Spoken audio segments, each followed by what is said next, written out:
on Fox Sports Detroit is presented by Bell Tire.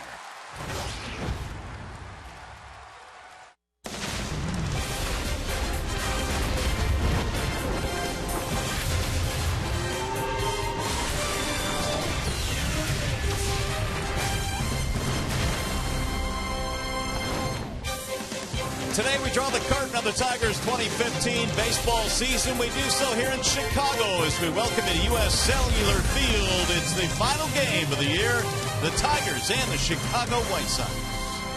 Hi again, everyone. Welcome to Tigers Baseball. Mario and Pemba alongside Rod Allen. Glad to have you with us one final time here this afternoon. And Rod, even though it was a disappointing season for the club as a whole this year, there were some positive things. We'll start with Miguel Cabrera.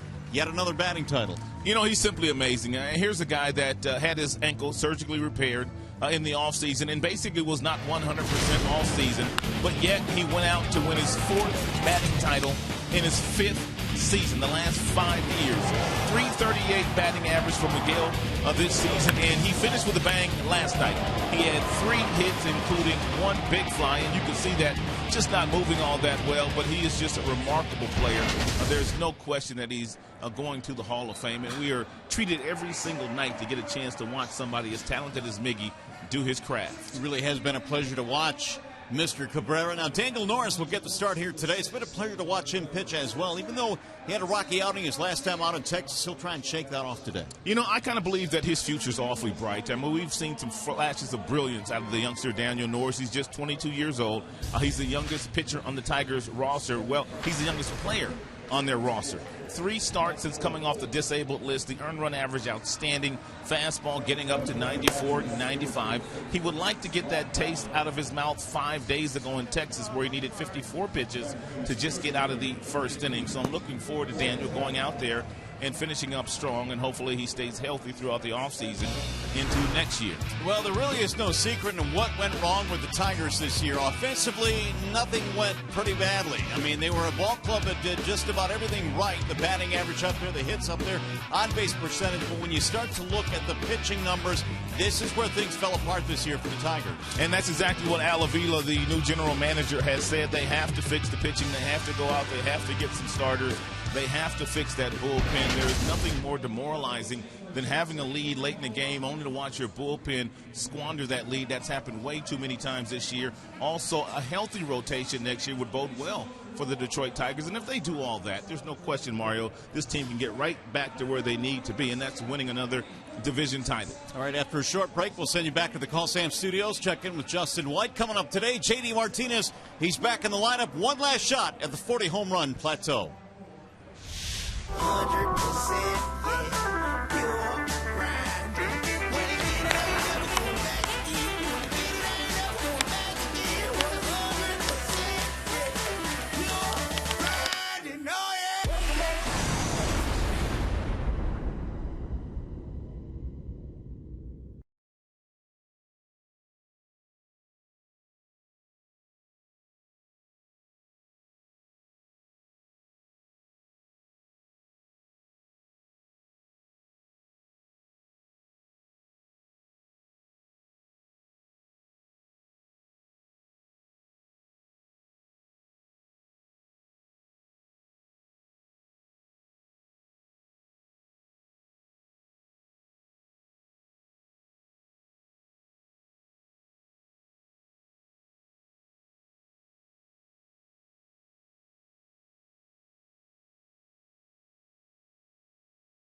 get together here to close out the season. The White Sox have won the first 2 games in this series. The Tigers will send Anthony Ghost to lead things off today. Their starting lineup looks like this. Presented by the Southeast Michigan Ford dealers, it's Ghost, Machado, and J.D. Martinez in the top 3 spots. Tyler Collins in left field, followed by Castellanos at third. Steven Moya is in right field. And a bottom 3 today of Marte, Holiday, and Wilson. A lot of the backups getting the call here on the final day of the season, and they are facing the right-hander. His name is Frankie Montas. Montas, pretty much all hard stuff. He will feature here this afternoon against the Tigers on the final regular season game. Fastball gets up to 97 miles an hour. He also has a slider.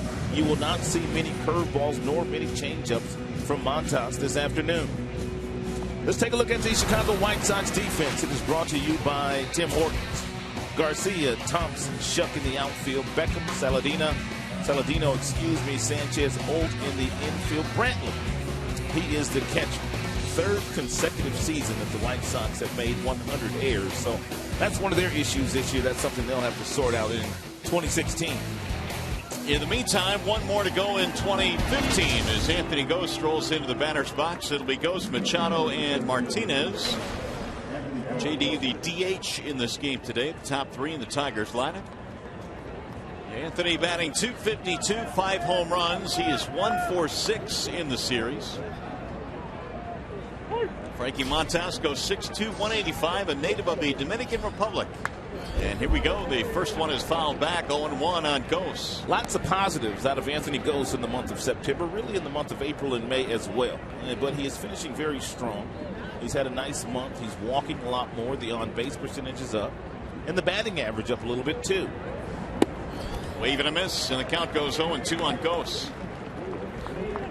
Anthony starting in center field for the most part this season was the starter out there for the Tigers. For the first time in his career, he was able to run out there pretty much every day.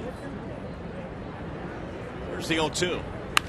Drilled to center field on a line, and that's a base hit for Ghost. An 0-2 single to center.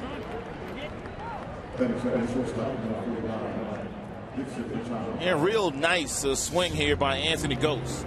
We told you all hard stuff today from Montas. That fastball in the upper 90s actually registered at 100 miles an hour, but Anthony Ghost was able to turn it around. That's a perfect example of what we talk about on many, many nights and many days. It doesn't matter how hard you throw. If you throw that fastball right down the middle, these are the best hitters in the world. They can put it in play. And Ghost hit that one like a bullet back up the middle. Here is Dixon Machado batting in the 2 spot today for the Tigers. If you think back to the offseason, Anthony Ghost was one of the first additions that the Tigers made. They identified that they needed a center fielder, an everyday center fielder, to play in spacious Comerica Park, and he's done nice out there this year. They gave up Devin Travis for him, who at the time was the #1 prospect for the Tigers. Swing and a miss by Machado at upper 90s cheese there, 1-1. Montas is probably suited better for the bullpen unless he gets an off-speed pitch. Not much of a curve, not much of a changeup, as I told you at the top of the show, but he's got a huge arm. Easy gas. Strike called, and the count goes 1-2.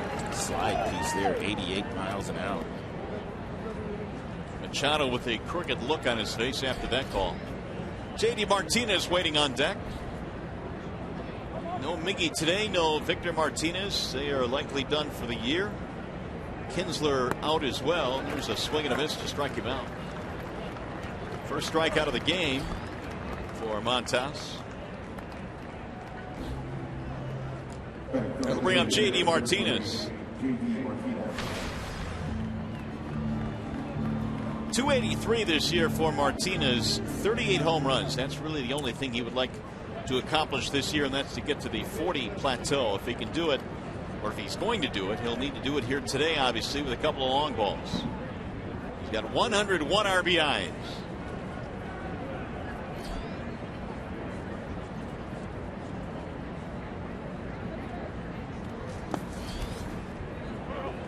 And Montas pretty quick at getting that ball to home plate, which means that Anthony Ghost, at least up until this point, has not felt like he can get a good enough jump or lead to try to steal second base to get himself in a scoring position. Ghost came in 8th in the American League with 23 steals.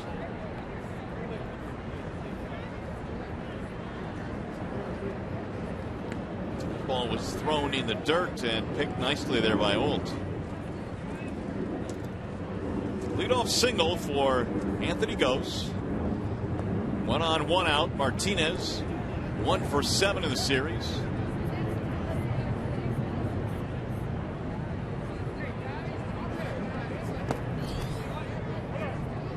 Two and 0. Montas only 22 years old. 7th appearance, 2nd major league start. Began his first start against the Tigers on the 23rd back at Comerica. According to MLB.com, he was the 54th best prospect in the minor leagues this year when the season began. And we've seen many of those prospects arrive into the big leagues this year, and a lot of them came with a bang. It'll be fun to see who wins the American League Rookie of the Year this year. Number 3 for the White Sox, according to MLB.com, Frankie Montas. Here's the 2-0. Way high, 3 balls and no strikes. And we saw J.D. Martinez with the green light in last night's game and take a swing at a fastball against last night's starter. Eric Johnson, we'll see what he does here against Montas. He knows it's going to be a fastball. It's going to be in the upper 90s.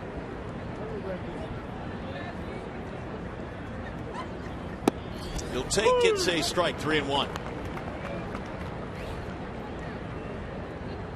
Tyler Collins on deck. He'll be next.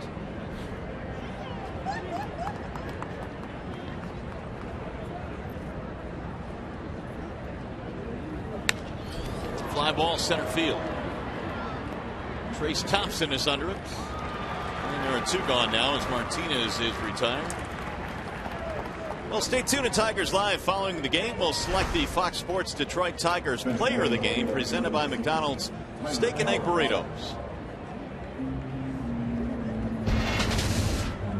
With 2 outs, here is Tyler Collins. Batting in the cleanup spot this afternoon for Brad Ausmus. Collins a chance to play Moya, Marte, Holiday, a lot of the backups. Josh Wilson getting a start.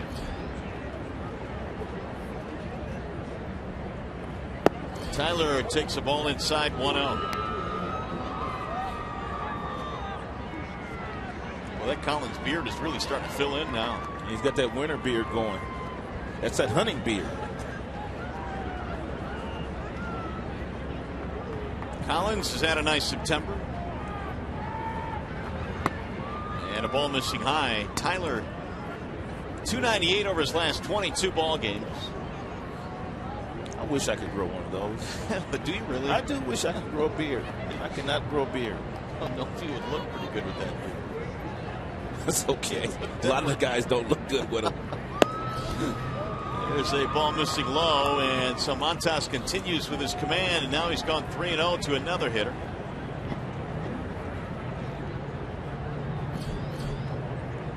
Nick Castellanos waiting on deck.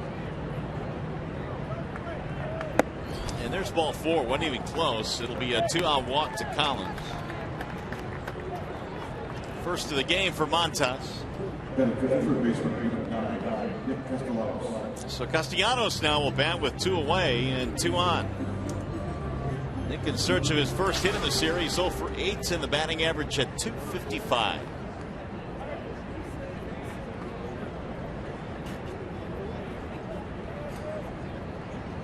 He's all ready to go, all painted up. Apparently they have Kids Day here on Sundays too. She's all spread out, taking over that chair. Castellanos, 4 hits on the road trip. Chance to put the Tigers ahead here in the first. And Nick looks at a ball high, and Montas continues to struggle with his command early in this game. The ratio not good at all.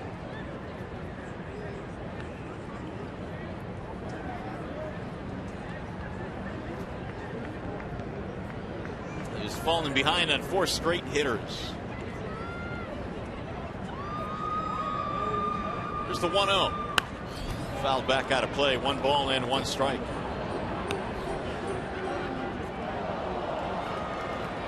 Castellanos this year certainly made strides offensively. Hit a couple of grand slam home runs. He established a career high in RBIs, 15 homers. Defensively has worked extremely hard this year. And, he continues to, as he mentioned a few days ago, just continue to work hard at getting better. And not get complacent defensively. That's a fair ball down the first base line. Rounding third and coming home is Ghost. He will come around to score. Collins goes to third. Double RBI for Nick Castellanos.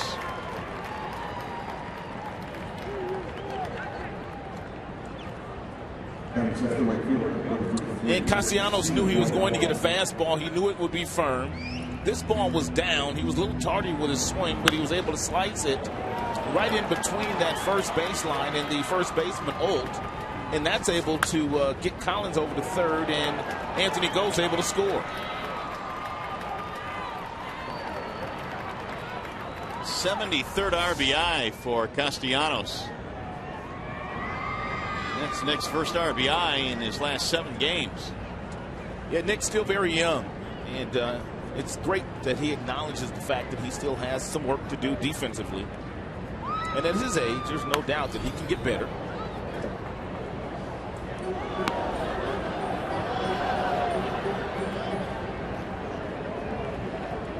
Well, in Tigers history, the most doubles through age 23. Castellanos is on that list at 64 of them now. Anytime you're on a list with Al Kaline and Hank Greenberg, you know you've done something. Down low in the dirt again, Steven Moya, the batter. Moya batting .222, 4 for 18 at the big league level this year.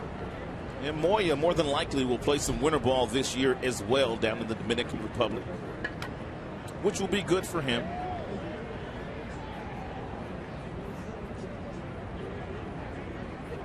The 1-1.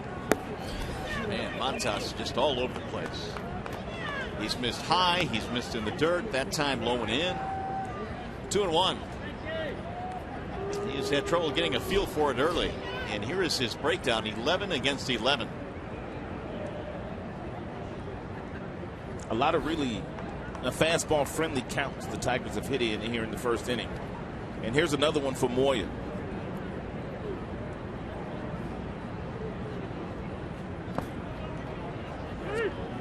And it's 3-1. Moya still looking to hit that first major league home run. He's hit a ton of them in the minor leagues, had 20 more this year at Toledo. Also had 30 doubles this season.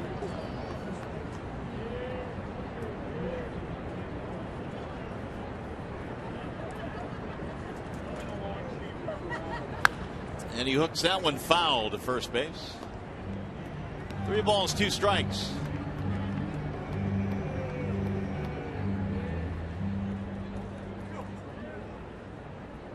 He's got to hand that baseball out, doesn't he? You would think. I hope so. Just waiting for a little kid. Okay, good. Good work. Full count now on Moya.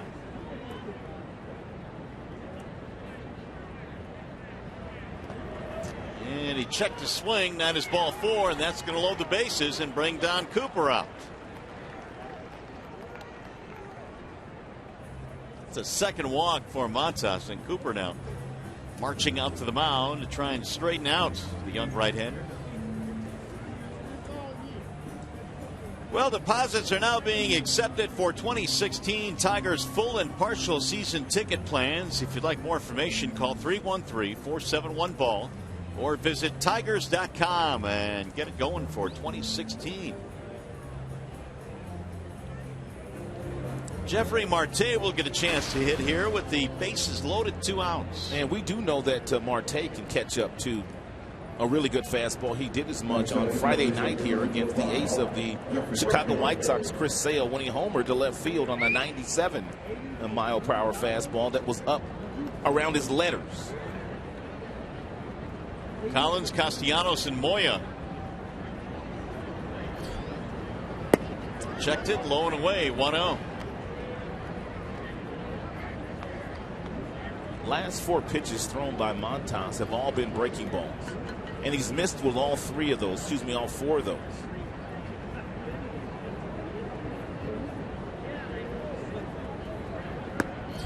Two and 0 on Marte. We also talked about Montas missing in the dirt quite a bit. In fact, Brantley has blocked 6 pitches in the dirt already in this inning. Montas doesn't appear to be a good getaway day pitcher. No. Oh, that's a very astute observation. Here's the 2-0 pitch. He popped him up foul. Here's that home run I was talking about that Marte was able to connect on, and it was on Friday night, and it was a piece of cheese. It was upstairs, and he climbed the ladder with his hands and drilled it into the Chicago White Sox bullpen. That is really impressive for a guy that doesn't play every day. It is hard to climb the ladder and catch up to 97. If the ball's down, it's a little easier because really all you have to do is just drop the barrel of the bat in the strike zone. But you have to exert a little bit more energy and effort with your hands to climb the ladder and hit a fastball like that. Swing and a miss. That's a good pitch there. 2-2 on Marte, playing first base today. Good breaking ball.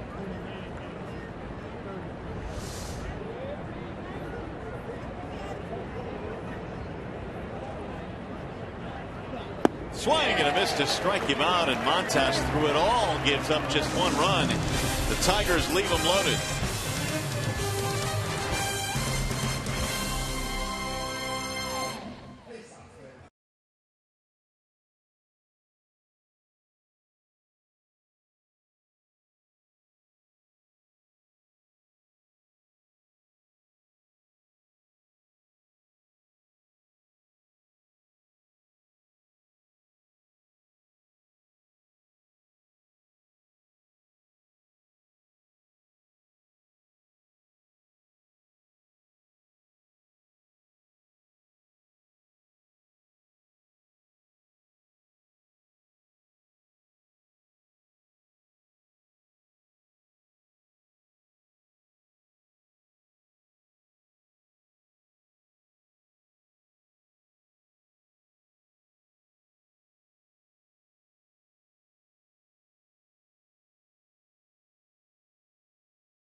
Presented by Family Heating, Cooling, and Electrical. And final start of the 2015 season for Norris, who will pack up that van after this game is over and head to the West Coast to do some surfing. The van man. Yes, indeed. Is that it? That's all you got on Norris? That's all I got on Norris. He's going to pack up his van and go.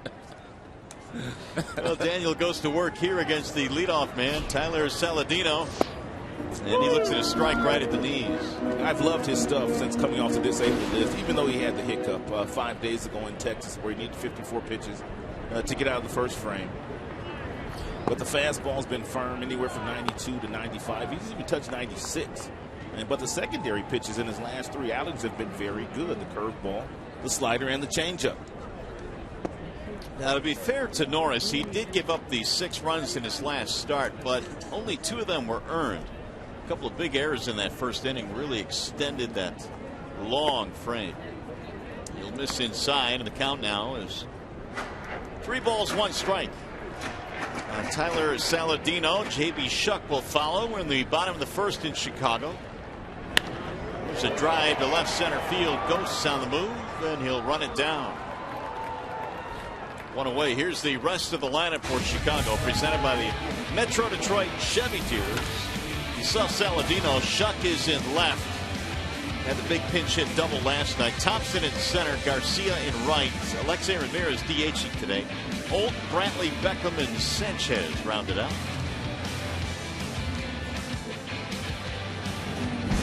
Here's J.B. Shuck. 273 batting average for Shuck, 15 RBIs. Lefty-lefty matchup here. Ball one. That pinch hit double that Shuck had last night was his 8th pinch hit of the season. Popped it up. Left side of the infield, Castellanos and Machado, and it's Castellanos. Let's take one last look at the Detroit Tigers starting defense. Is presented by Beaumont Health. Collins, Ghost, Moy in the outfield, Castellanos, Machado, Wilson, Marte in the infield, and B. Holiday getting the final start of the season behind the plate. 85 miscues this year for the Tigers, 4th fewest in the American League. They made 101 errors last season. So that's a marked improvement there for the Tigers. Yes, indeed. And really, this last week, they've been kicking around a little bit. Otherwise, numbers would have been even better. Well, we talked about Ghost in center field. Of course, you have Iglesias at the shortstop position. We've had him most of the year. Kinsler at second base. And what more can you say about James McCann? And really, Mario, when you start to look at good defensive teams, that's where it all starts, up the middle. And the Tigers seemingly will have that in place going into 2016. 1 ball, 1 strike on Trace Thompson. Bouncing in 2-1.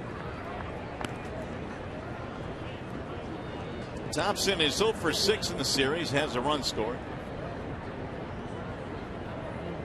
One of the young players getting a long look at the final month of the year here in Chicago. There's a strike call.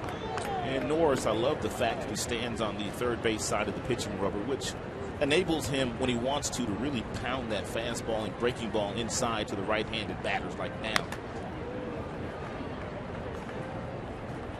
It also is an advantage against left-handers, because really it allows him to command the outside corner by standing on that side of the pitching rubber. Daniels' first start as a Tiger after the trade was against Baltimore.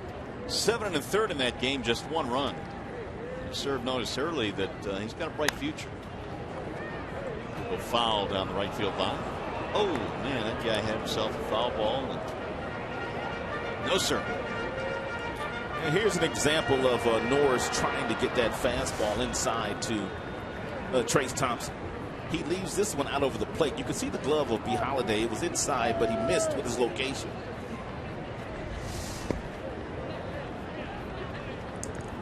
Full count, 3-2.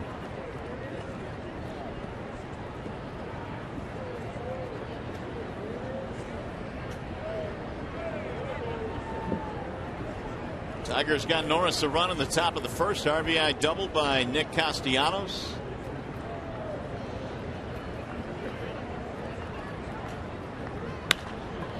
And he's ripped right to third. Leaping play by Castellanos. So he's also been able to help out with his glove today.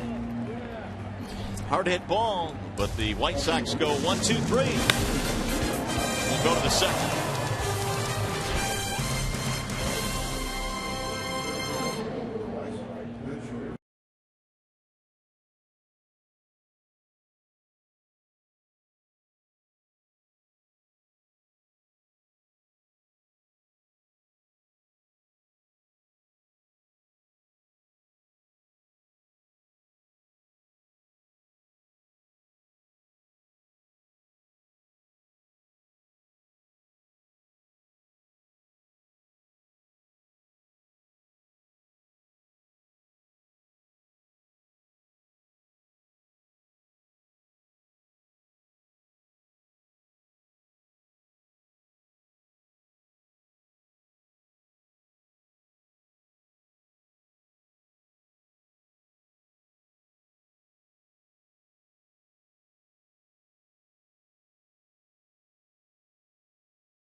Detroit is brought to you by Comerica Bank. Raise your expectations of what a bank can be when it's time. Come to Comerica.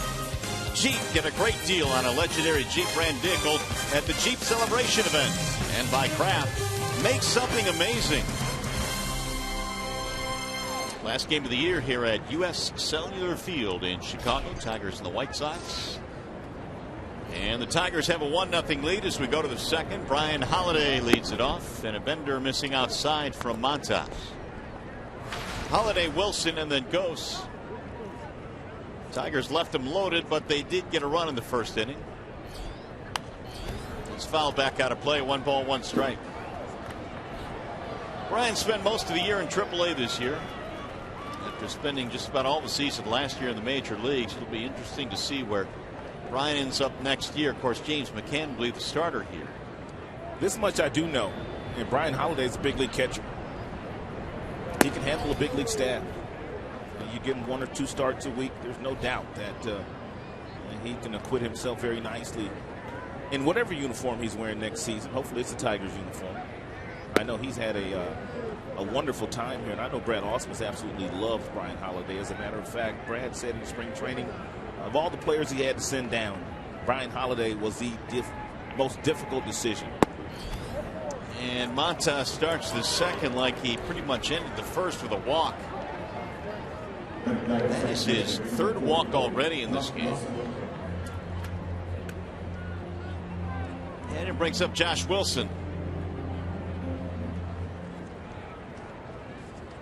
Brad, you know, he could appreciate a guy like Brian Holiday because he was a starter in the major leagues for pretty much his entire 18-year career, so he knows the value in having a good backup catcher, somebody behind you that can do the job. One thing that Brad always says about Holiday is he brings energy to the ball game every time he plays. And getting an opportunity here in the final day. Yeah, Montas does have issues with base on balls. In very limited time, most of that out of the bullpen. He walks at least a couple most of the time he's out there. Well, he's going to a 3-ball count on half the hitters he has faced already in this game. And in the minor leagues, nearly 4 walks per 9 innings for Montas. No question he has a huge arm.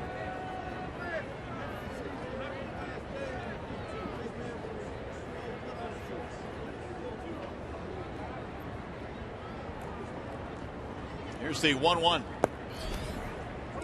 2 balls and 1 strike.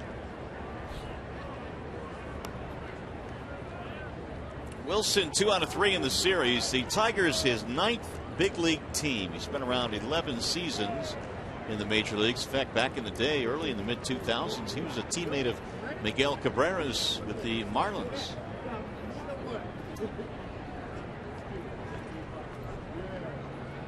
Here's the 2-1. Swing and a miss. In fact, Miggy used to walk around the Tigers locker room with a Duquesne baseball t-shirt, and we could never put it together until he finally told us. Yeah, my teammate Josh Wilson, his dad was the head coach at Duquesne, so he would give him all kinds of Duquesne gear. It seemed pretty arbitrary to see Miguel Cabrera walking around in a Duquesne baseball t-shirt. 2-2, sails way high. 3-2. He's pretty good advertising, though, because everybody's always looking at Miggy. That's true. No doubt.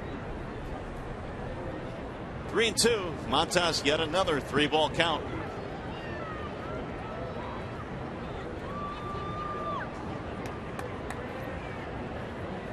Swing and a miss, and it comes back to get Wilson. 1 out. And when he does throw a breaking ball over the plate, it's an effective pitch for him. He's gotten a couple of strikeouts on that breaking ball. There's Anthony Gose, who laced a single to center field to start the game.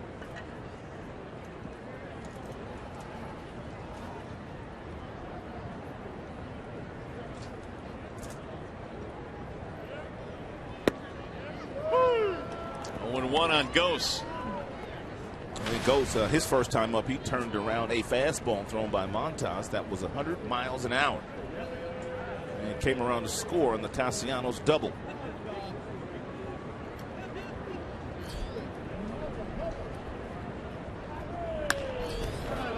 Fly ball left field.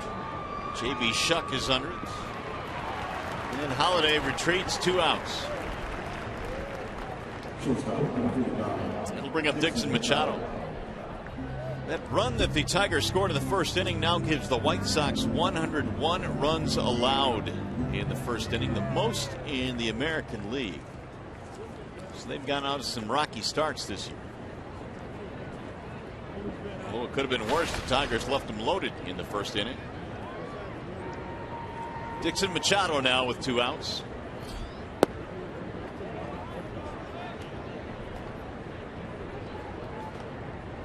Montas has not gotten ahead of too many hitters. Nope, he has not. 4 of 11 on first pitch strikes. Pulled on the ground to the shortstop. Backhanding there, Saladino. Nice play to get the force. No runs, leadoff walk, 1 man left. To the bottom of the second we go.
Chicago wrapping up the 2015 campaign.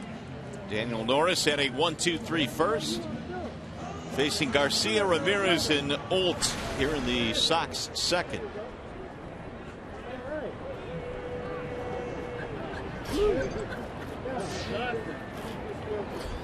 Garcia 2 out of 3 in the series. He checks his swing, strike 1. I'll be batting .256, 13 homers this year. And last night broke an 0 for 13 slump with one of his 2 hits. Physically, the tools rod simply all there. He just has not been able to put the numbers up that many expected at this point. No, he hasn't. A great throwing arm from the outfield, decent defender. He's had some speed. He has power. And the batting average is not quite there. But he's got some time on his side. He's still very young, is Garcia. 17th outfield assist from right field. And the last time the White Sox had an outfielder with that many assists, you got to go back to 1955. Swing and a miss. Real nice pitch there by Danny. His breaking pitches since coming off the disabled list have been really good. Not only that breaking ball, but his changeup fades away from the right-handers. Not afraid to pitch inside either, which is, I love it. Another ball that bounces in, 3-2. And 59% with the fastball this season for Norris. He uses the changeup, which is probably his second best pitch. But that slider and that curveball have really improved lately. Bouncing ball to third, deep behind the bag. That one ate up Castellanos, and safe at first base. Here's Garcia. I don't know for sure here, but they might just give him a base hit. Nope. E5. Is it really? Ball hit pretty hard. It chewed him up. A lot of top spin on it, too. Nick tried to back up to create the best possible hop for himself, but boy, he got caught in between, and that ball just ate him up. It's tough air. White Sox have their first base runner of the game. And a ball high and away. 1-0 on Alexei Ramirez. 2 out of 8 in the series for Alexei. Not playing short today. DHing for Chicago. Over his last 30 games, a .308 batting average. Another one in the dirt. It could be the last time that we see Alexei Ramirez in a Chicago White Sox uniform. He's a free agent after this season is over, and at age 34. And the White Sox have hinted that they may want to go in a more youthful direction. But he has had a marvelous career on the south side of Chicago. High fly ball, shallow center field. Anthony Gose coming in. And Ramirez retired. We check in now with John Keating. Mario, you know this. Daniel Norris is a Twitterer, and we found something that he posted, a little piece of video, and we got a screen grab, as the kids like to say, of it, with the caption, "Battery Mates." It was Norris atop the weights that James McCann was leg pressing. 400 pounds of weights. You add about 200 pounds with Daniel Norris. That's more than I thought he weighed, but it shows the camaraderie, teammates helping teammates, all to get just a little bit better. Mario, right? Yeah, I'm not sure Daniel's helping out there. No, he's not. It's just making things a little bit more difficult. But that's roughly the weight that you press every day, right, Keith? Yeah, that's it. Yeah, about 600. if you put all the sandwiches together, it's about 600 pounds. All right, buddy, thanks. 1 ball and no strikes on Mike Olds as he fouls it off. 1-1. Well, that's the one thing about this Tigers clubhouse. There does seem to be a lot of guys that they all get along with each other very well. A lot of camaraderie. Which is key going into next year. It'll be the same staff, so they will not have to get to know a new staff. There will be some changeover, obviously, in personnel.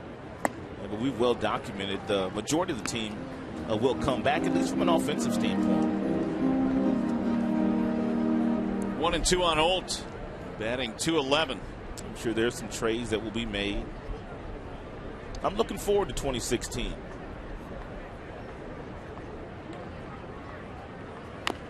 Little chopper toward third on the charge. Castellanos.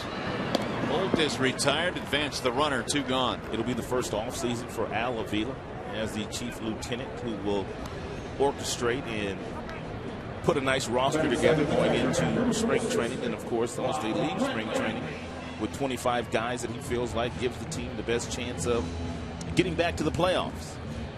Yeah, I'm with you. I'm really looking forward to 2016, but more so I'm looking forward to seeing how Al puts his stamp on this team. I think it's going to be a very interesting offseason. I'm sure he's excited. It's going to start with pitching. Here's Brantley. And I think it probably should, Rod, when you look at the numbers we showed at the top of the show here today and how the Tigers staff really just could not put it together for whatever reason. Some injuries certainly were part of the cause, but they need to upgrade the rotation and the bullpen. Agreed. It is an absolute must if you're going to compete. Brantley hooks it foul to first base. And Tigers this year really had no issue scoring runs, and their batting average are going to finish first. On base percentage was really good. They had a lot of hits and triples, and even the OPS combined was nice, but that left. And the ERA and the opponent's batting average, and well, you get the idea. That's why it was a tough year this year. And Brantley able to send that one foul, swinging late, and the count goes 0-2. Brantley is 0 for 4 in the series. 1 on, 2 out.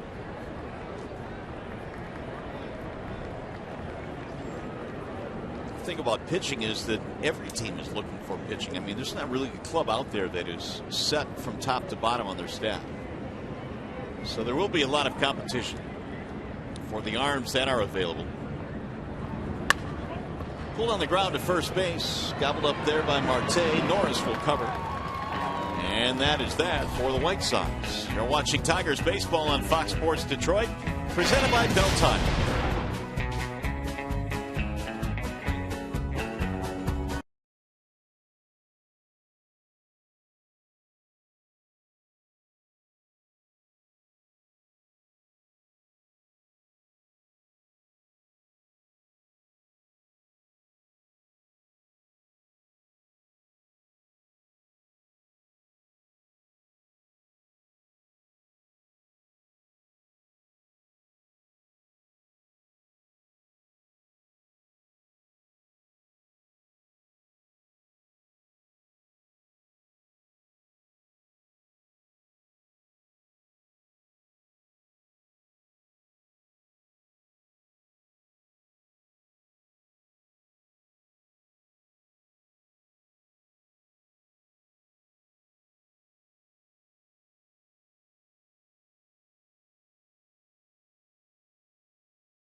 Game of this series and this season, and JD Martinez will lead it off. And Ron, when we look at some of the superlatives for Mr. Martinez, it has really been quite a year. He showed up every day. And 33 doubles, 38 homers. He drove in over 100 runs, and he nearly played every single game, 157 of those. He certainly has set the bar awfully high going into 2016. Yeah, he is a major reason why the Tigers should finished with the highest batting average in the American League for the third consecutive year, which doesn't happen very often. And the Boston Red Sox did it 4 consecutive years from 87 to 1990. Martinez and Collins and Castellanos here in the top of the third. First one is hooked foul, 0-1 on JD. I guess it always helps when you have a really good batting average as a team, but it all starts with the big fella who is going to win another batting title, his 4th in his last 5 seasons. Well, Miguel said he's looking forward to getting to an offseason where he's not recuperating from something. Here's the 0-1. It's in there 0-2 now on JD. We're talking about Al Avila, and we got to give him a lot of credit for getting JD in the Tigers organization, because when he was with the Astros and was released by the Astros, Al had known JD from his youth days in Florida. And you know what? Said, let's get him here. Let's give him a shot. We think he can play. And he made some tweaks, and now look what he's done. And JD also felt very comfortable coming to the Tigers because of his relationship not only with Al, but also with Alex. And I believe he was the first team that JD called. Montas again with the 0-2. Outside, 1-2. Martinez fly to center field and was back in the first. His opportunities for getting to 40 homers are dwindling. He's at 38 right now. Swing and a miss. Montas with a strikeout, 1 gone here in the third. Well, time now for the Bernstein advantage. We talked about the most batting titles for right-handed batters, and we're going to do it since 1900. And Cabrera's in some pretty good company here. Well, you got 3 black and white photos, so we know what we always say when we see those kind of guys. And Since 1900. Miguel with 4, and there's only been 5 others. It's amazing. Look at that list. Wagner, Hornsby, Heilman, Big time. and Clemente. Tyler Collins bats. He is awfully special. He is awfully special.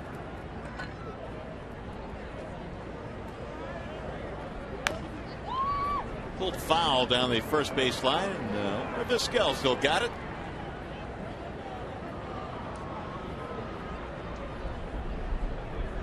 Omar's got the ears covered up today. It's not as bad as it was last night, Omar. He's got the gloves on. It's pleasant compared to what it was last night. It's 56. Yeah, it is pleasant today compared to the last 2 nights. Said the guy who asked for the windows to be closed in the booth. Here I am bagging on Omar Vizquel. A little bit outside, and the count evens now 2-2 on Collins.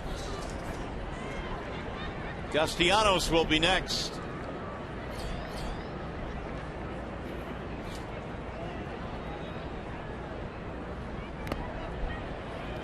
Tyler foul tips it. And he's going to check with the catcher Brantley to make sure he's all right. Man, clipped him on that backswing. 2 gone.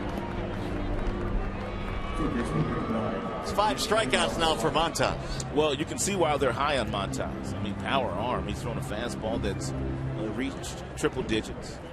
And most of his fastballs 96 and above. And you seem to found that really nice arm slot with the breaking ball the last couple of innings. Starting to rack up some strikeouts. He'll probably get stretched out to about 75, 80 pitches here today, excuse me. Castellanos responsible for the only run in this game. He doubled in a run. That was in the first. Right inside the bag at first base.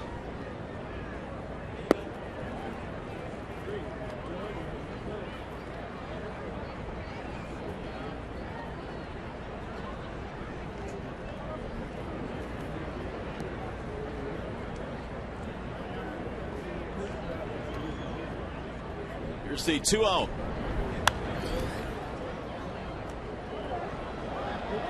So Castellanos now 73 driven in with his run producing double in the first inning. We talked about that 3-game stretch in which Brad sat him down middle of the season after he was struggling mightily, and after that 3-game hiatus he really came back with a vengeance and put it together in the second half. Montas challenged him there at 97, threw it right by him. Baseball is such a long, demanding, physically and mentally demanding sport that sitting down a couple of days sometimes can do wonders. There's a lot of value in just watching and just sitting back and just watching. And that's what Brad had him do for 3 days, as you mentioned. And came back and just did marvelous work after that.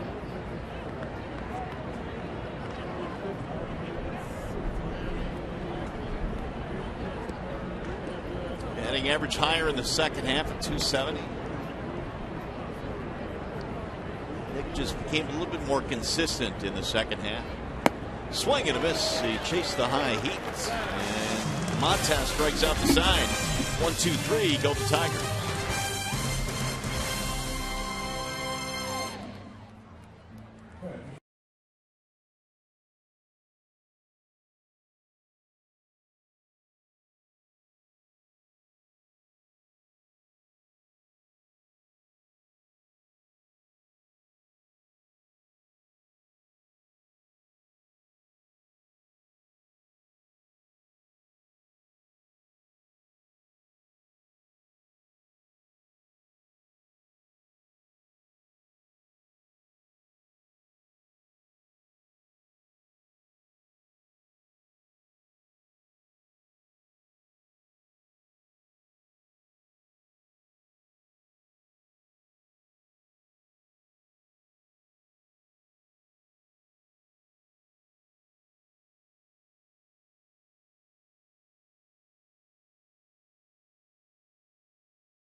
September 22nd, Daniel Norris pitched an outstanding game against the Chicago White Sox. He pitched 5 innings in that game. As a matter of fact, his team, they took a no-hitter into the 9th inning before it was broken up by Saladino against the Phillies. But Norris started that game, pitched 5 innings, and did not give up a hit, obviously.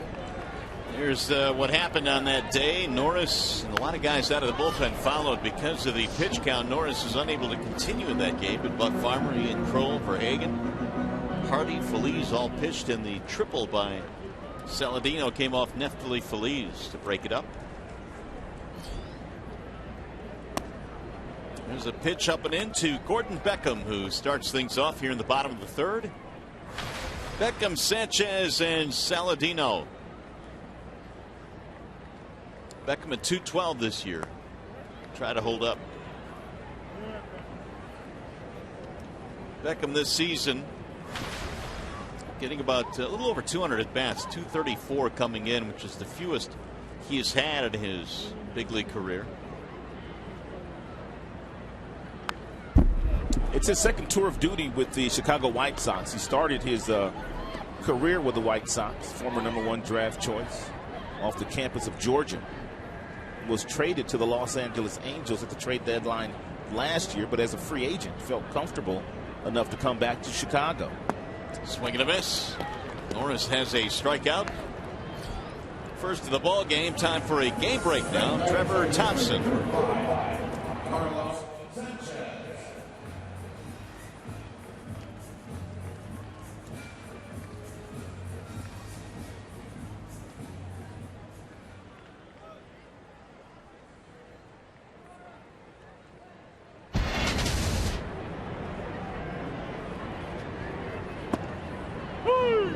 All right, Trev, thanks. Well, that's where all the drama remains in Major League Baseball, at least in the American League, I should say. Who's going to win the West? Who will be the wild card, the second wild card? All of that to be decided. It's crazy. Looks like the Kansas City Royals are going to hold on for the best record in the American League. Toronto has stubbed their toe lately, and they are losing badly today to the Tampa Bay Rays. They are down 9-0 early against Tampa. Slice to the corner in right field, and it's going to be a foul ball. You know, managers, especially those that have, clinched their division, the one advantage you get is being able to rest your starters, but that's kind of not the case anymore. You're trying to go for home field advantage. So what is more important, resting guys or getting that home field advantage? Well, it's a balance. And you want your guys to be fresh going into the postseason. There's guys that are nicked up that might need a day off here or there. But by and large, if you're a manager and your team's headed to the postseason, you want to keep guys active. You want to keep guys giving them at bats, and you want to make sure your pitchers are still pitching. And you want to make sure when you do go into the postseason that your team's sharp. Yeah, it's a good point. You can't just shut guys down just to rest them. But you obviously want to be careful going into the final weeks if you've clinched at an early date, but yet that home field advantage can be big too. We were talking about offense this year and the fact that it's up a little bit from previous years, especially in the second half of this season. Albert Pujols is the 9th player this year alone to hit 40 or more home runs, and last year there was only one player, and that was Nelson Cruz of the Baltimore Orioles. Hit sharply to the right fielder Moya, 2 gone. And there's still a couple more guys out there sitting on 38. JD sitting on 38.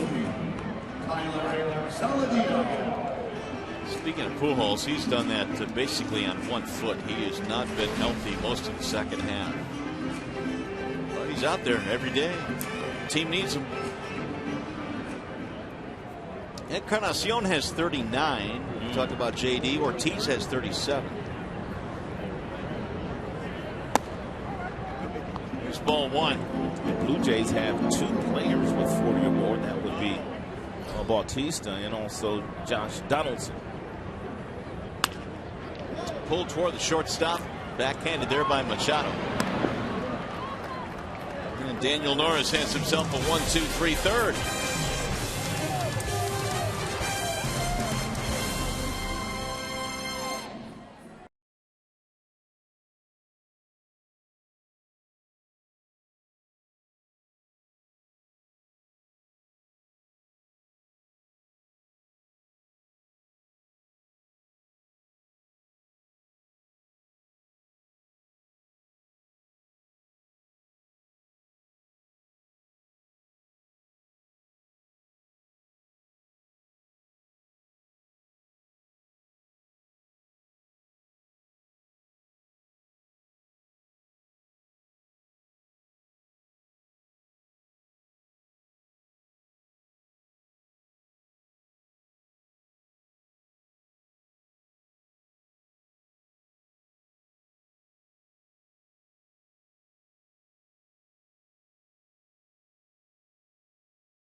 Tigers fans are still fired up while seeing their favorite ball club here today. They're all decked out in the Tigers gear as well. 1-0 is our score as we go to the top of the fourth at U.S. Cellular Field. Here are some of the top Tigers prospects according to Major League Baseball.com. Stephen Moya is in the game here today for the Tigers. A good portion of those guys. You see Fulmer on there, and Jacoby Jones, he was acquired. Luis Cessa as well. And the trading deadline deals to kind of restock this system. It's going to be very interesting to see which one of these players really takes that next step to get to the big leagues and really carve out a nice name for himself. Well, this guy right here, Stephen Moya, certainly received a lot of headlines the last couple of years in the minor leagues. Was the Tigers Player of the Year last year. Eastern League MVP, AA. Had a monster season last year. And you mentioned he'll be playing in the Dominican Republic in Winter Ball this year. What are some of the things, Rod, you think Moya has to work on this winter? Consistency. Yeah, just going out playing every single day. He's being consistent. Having good at-bats. Nice plate appearances. It's a lot of talent playing down in the Dominican Republic. He played in the Arizona Fall League last year, which is a good league as well. It's a prospect league. A little bit more pressure when you go play in Venezuela, play in Dominican. You go to Puerto Rico, Mexico, those places. You have to produce. So there's pressure to produce when you play there. Moya has tremendous physical skills. Can hit the ball a long way. Had a brief call-up last year in September for the Tigers, and this season as well. Not quite the year they had hoped for Moya in the minor leagues this year.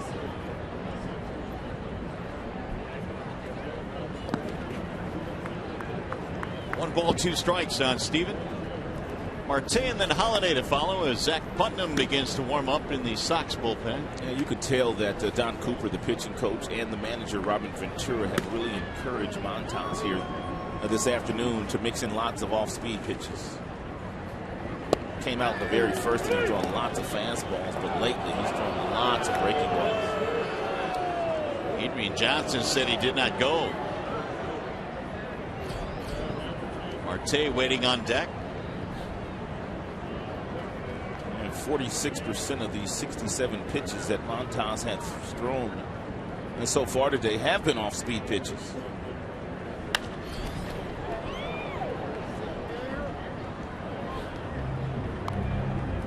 Montas has retired 6 in a row. He struck out the side back in the third for Chicago. He's facing 6, 7, and 8 in the Tigers lineup here in the fourth.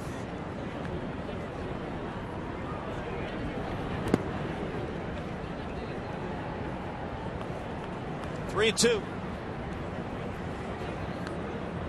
Montas had his contract purchased from AA on September the 1st. Was 5-5 with a 2.97 Birmingham.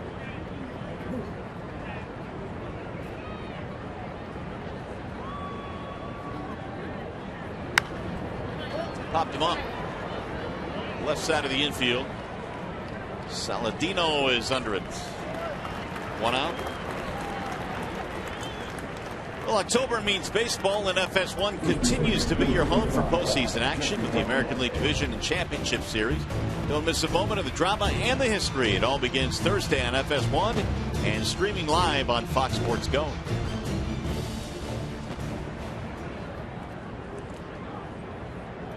Here's Jeffrey Marte.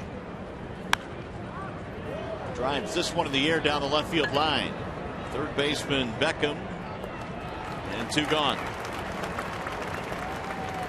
8 straight retired by the right-hander Montas. Really had his struggles in that first inning. The Tigers loaded the bases. They settled for 1, but he's gone to 7 3-ball counts already in this game. Yeah, that's why that pitch count, that's how that pitch count is at 71.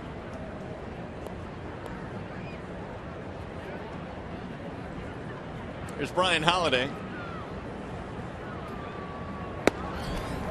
Brian had a walk back in the second.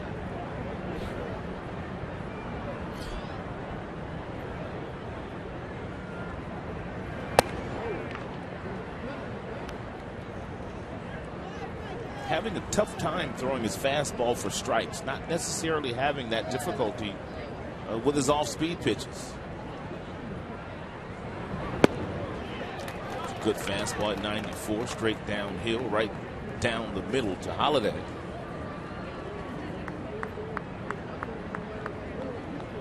Montas, originally part of the Red Sox system, was part of that three-team deal that involved Avi Garcia and Jose Iglesias.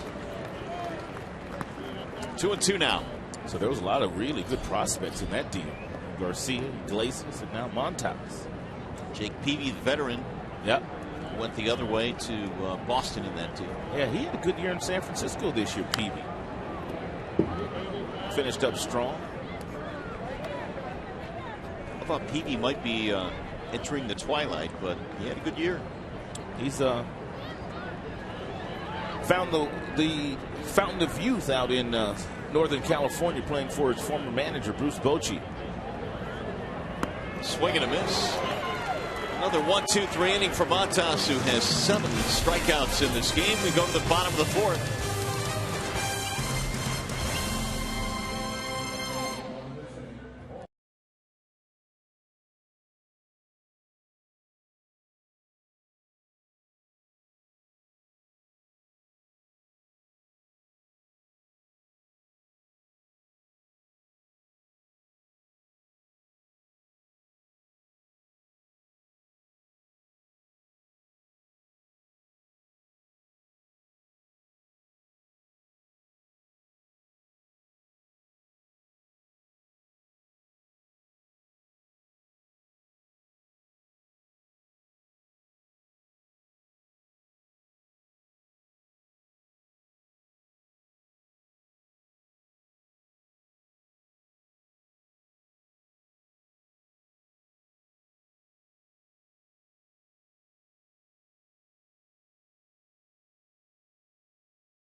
The 2015 season, the Tigers and White Sox. Detroit got a run in the first, and it has held up so far.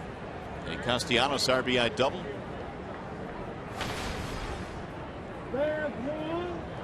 And for the White Sox, J.B. Shuck leads it off, then Trace Thompson and Avisail Garcia facing Daniel Norris. They've had only one base runner against Norris, and that was Garcia reaching on an error back in the second. Shuck is 0 for 1 with a pop-up. And he slaps that one foul down the left field line. And pitch count in outstanding shape today for Norris. 5 days ago, Norris threw 54 pitches in the very first inning. He is now in the 4th inning here. And he's thrown 47. Red set today between 80 and 85 for Norris is the goal. And there's a chance, too, probably a good chance, we'll see Randy Wolf pitching out of the bullpen today. I don't see any reason why Norris will not be in this rotation next year. Me either. Here's the 1-2. For one, he gives you a lefty, and that's always important to have one of those in your rotation. But you know, he's been awfully good, and again, you look at that last start and you say, well, look what happened in Texas. But again, those 2 errors in that inning were huge. Right. His mound presence is outstanding. He walks around that mound with a little swagger, and his stuff is good. 95, 96, breaking ball like this. Everything for the most part has been south of the knees this afternoon. He's a keeper. Here's Trace Thompson.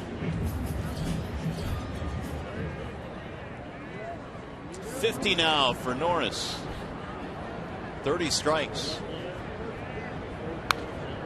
Foul away 0-1. Thompson hit a bullet the last time he was at the plate, and Castellanos made a leaping play on it.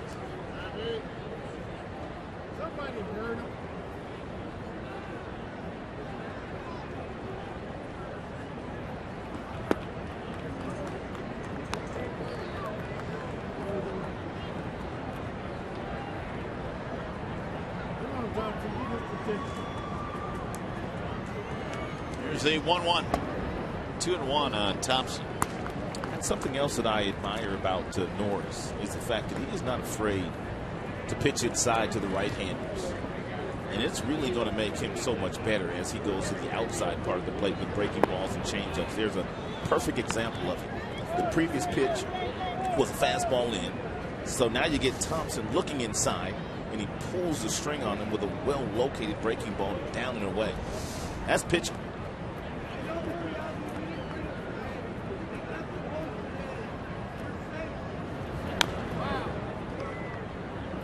Yeah, you brought it up, so we're going to show it to you. And Chevrolet brings you the high-strength steel. Last time Thompson was up, a laser right at Castellanos with a little mini leap. Nick was able to prevent that ball from going into left field.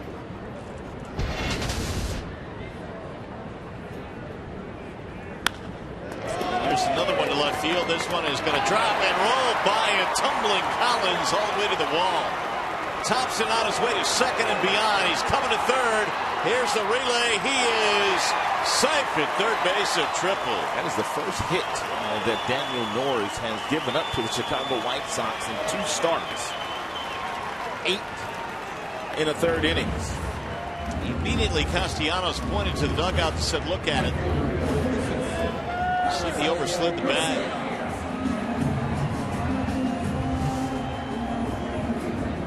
And that's a play where Collins probably should have taken a different route to maybe cut it off and keep Thompson to a double, but he went for it and he left his feet. But when he left his feet, that meant that Anthony Gose had to go over and get it.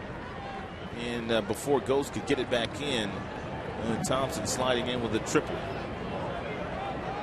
Still trying to decide whether or not to challenge this. Well, it looked like he came off the bag to me, but it didn't look like to me that Castellanos applied the tag to him when he came off the bag. Yep, I agree. I don't think the Tigers will end up challenging this, but we'll see. We're still waiting. Had Castellanos kept the glove on him, they probably would have gotten the call.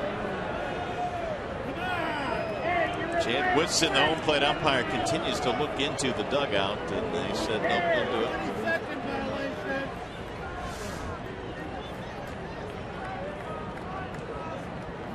You saw Kevin Rand on the phone giving the thumbs down. He got that from Matt Martin, who's in the Tigers clubhouse. Another banner year for Kevin Rand, the head athletic trainer, and his staff. Goes unnoticed. He takes care of us too. That he does. When we have an owie, he helps us out. I don't have owies. I have ouchies. You get sick, you know, allergies, everything. Doug Teeter, Matt Rankin, all of them down in the training room. Outstanding work. 2 balls, no strikes on Avisail Garcia. It's a well-oiled machine in that Tigers training room. Guys get to the ballpark every single day at about noon.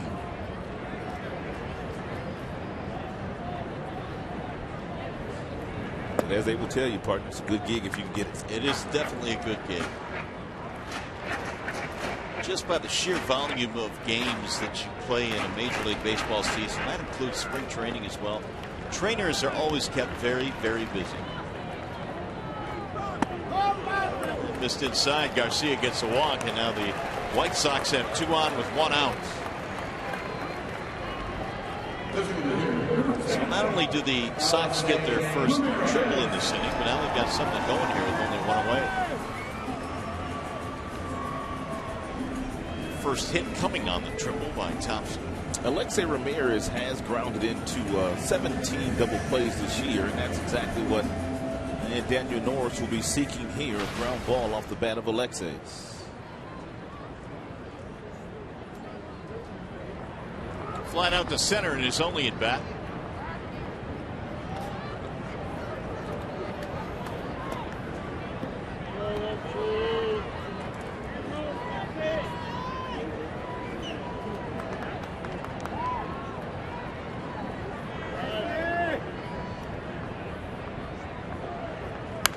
Bouncer back to the mound.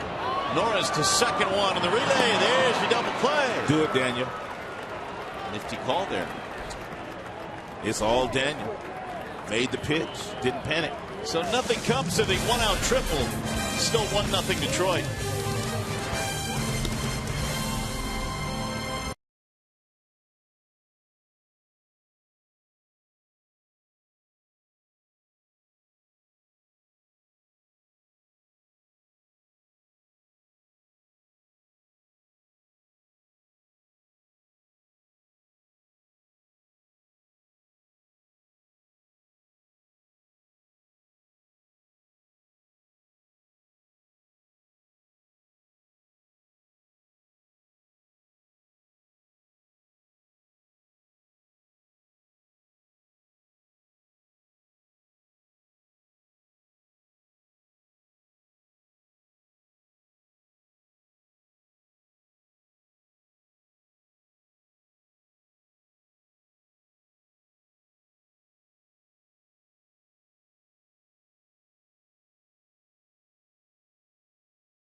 Slow start here this afternoon. He walked 3 in the first couple of innings, but then he went on to strike out 5 of the last 7 Tigers. He really found that good breaking ball to go along with that upper 90s fastball that he was featuring in.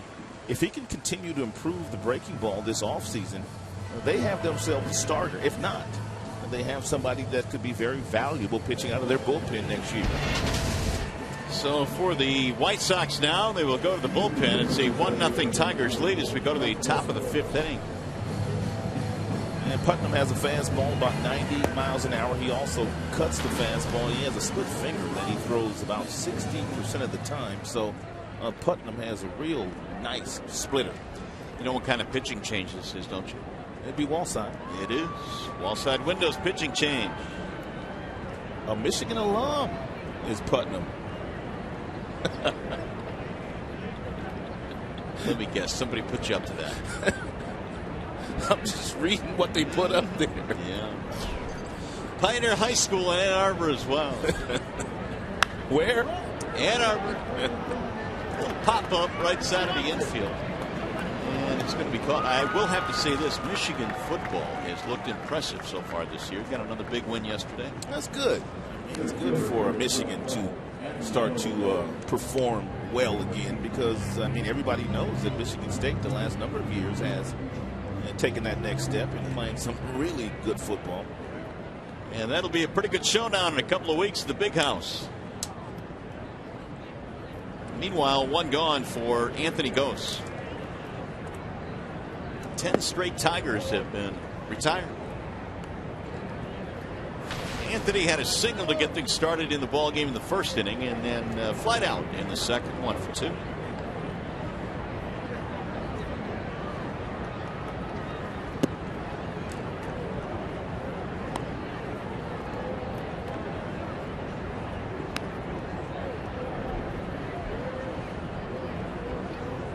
Tigers got that run in the first. They left the bases loaded. Montas able to pitch out of that jam, and neither team has scored since. In there is strike call, 2-1. Dixon Machado will be next.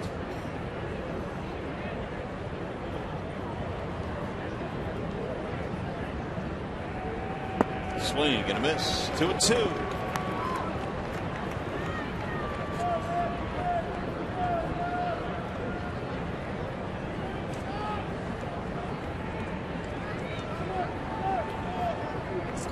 Oakland with the 2-2. Full count on Anthony.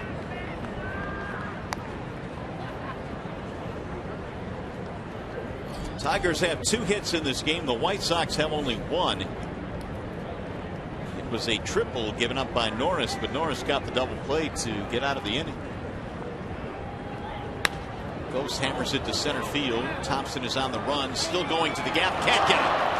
That'll go all the way to the wall. Ghost is off to the races, rounding the bag at second. Here he comes to third, and the throwdown in time, a triple for Anthony Ghost. His second hit today.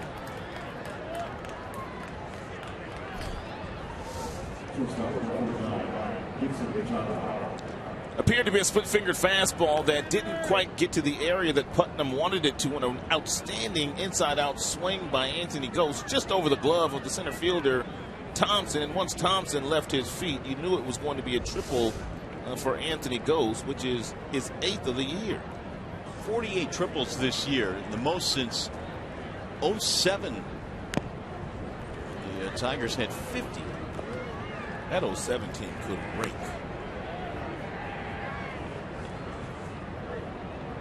No balls, 1 strike on Machado, trying to get him in now. The infield coming in for Chicago. With Polanco and Guillen and Simo for half that season. Maglio. Pudge. Brandon Eames, I believe. A hit. Granderson.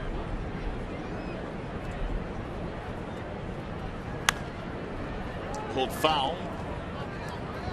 1 ball, 2 strikes on Dixon. Machado. 1 out triple for Ghost. Trying to extend the Tigers' lead now to 2. If they can get him in.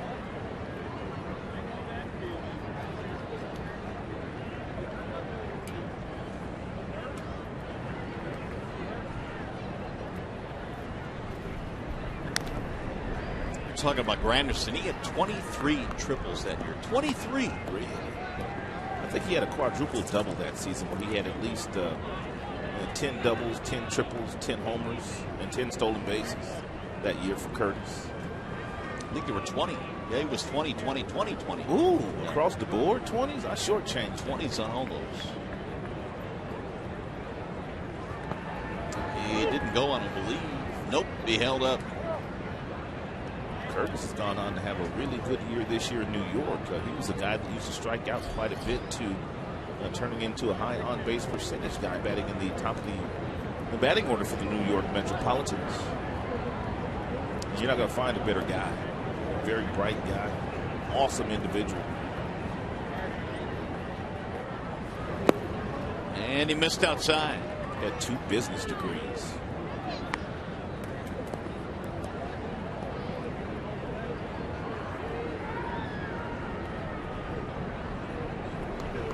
Always loved telling that story about Curtis Granderson. The first time he was a rookie, came up, he sat next to me on the team playing, and we just kind of chit-chatted. Out of his backpack, he pulled a couple of accounting books, a couple of business books. I'm thinking, I've never seen this before.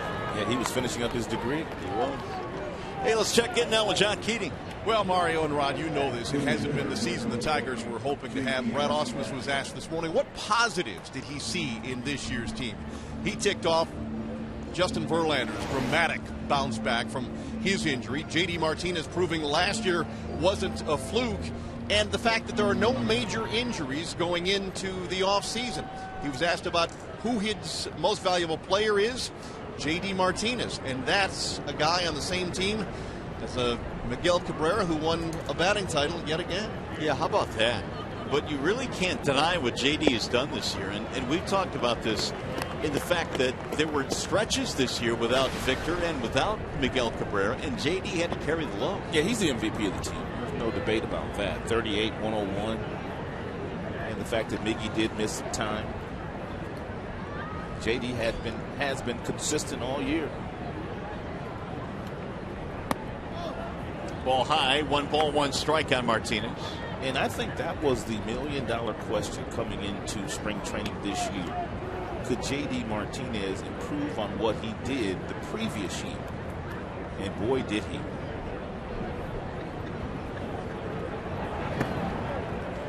1-2.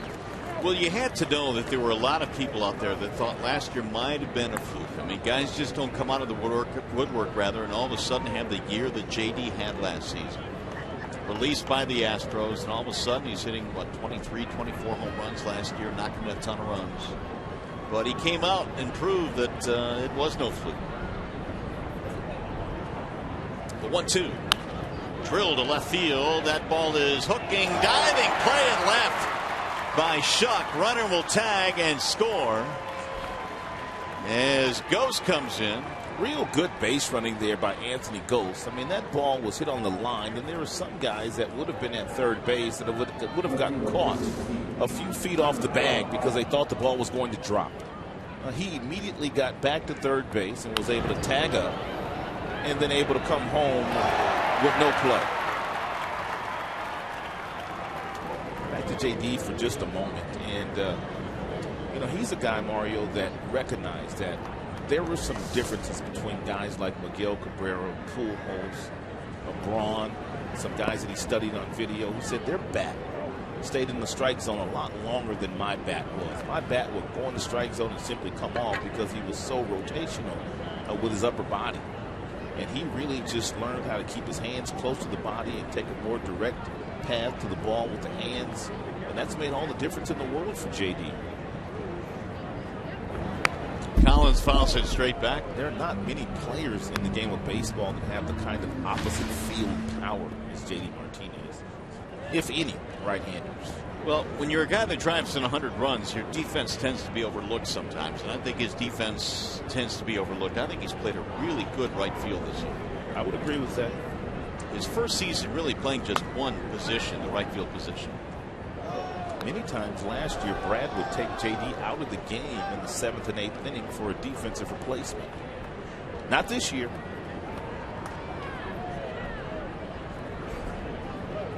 His sacrifice fly has made it 2-0. Tigers have the lead.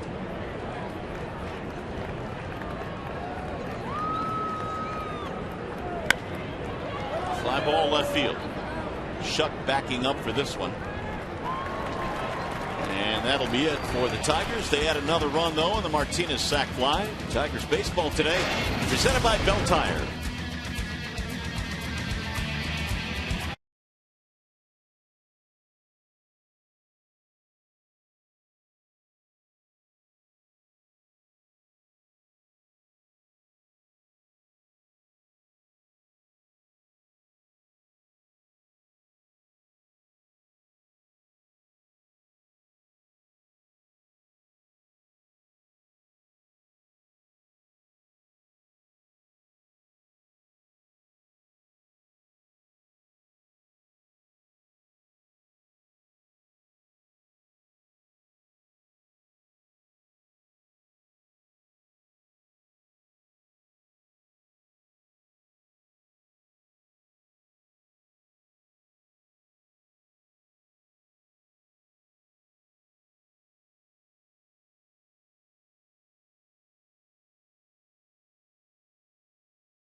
A black wristband that is in honor of a youngster named Kaiser Carlisle, who was a 9-year-old bat boy in a Kansas Summer League this year, and he passed away when he was hit by an errant bat.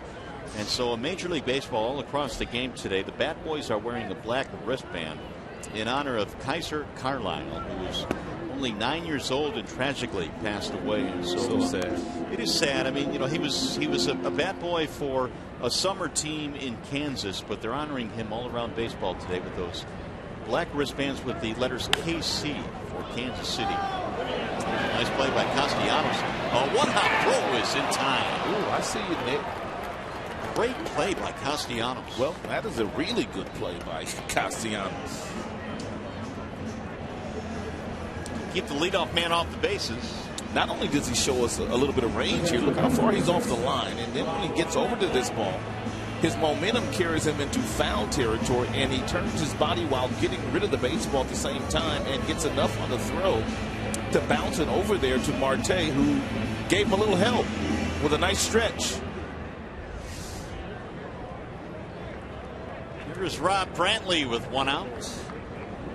Daniel Norris has allowed 1 hit. It's a bouncing ball foul down the first base line. Broke his bat. That's the wonderful thing about baseball, Mario, that we are able to experience. It's just the camaraderie and the fraternity of what we do as broadcasters, what they do on the field. I mean, it trickles all the way down to a 9-year-old who's in summer ball in Kansas. That's a great point.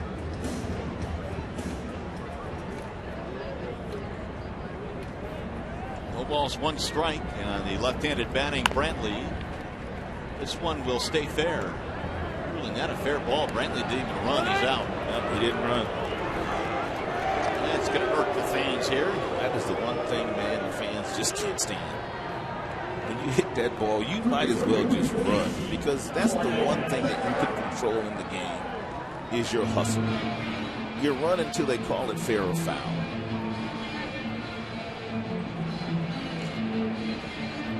Called fair by Bill Miller. Norris covering.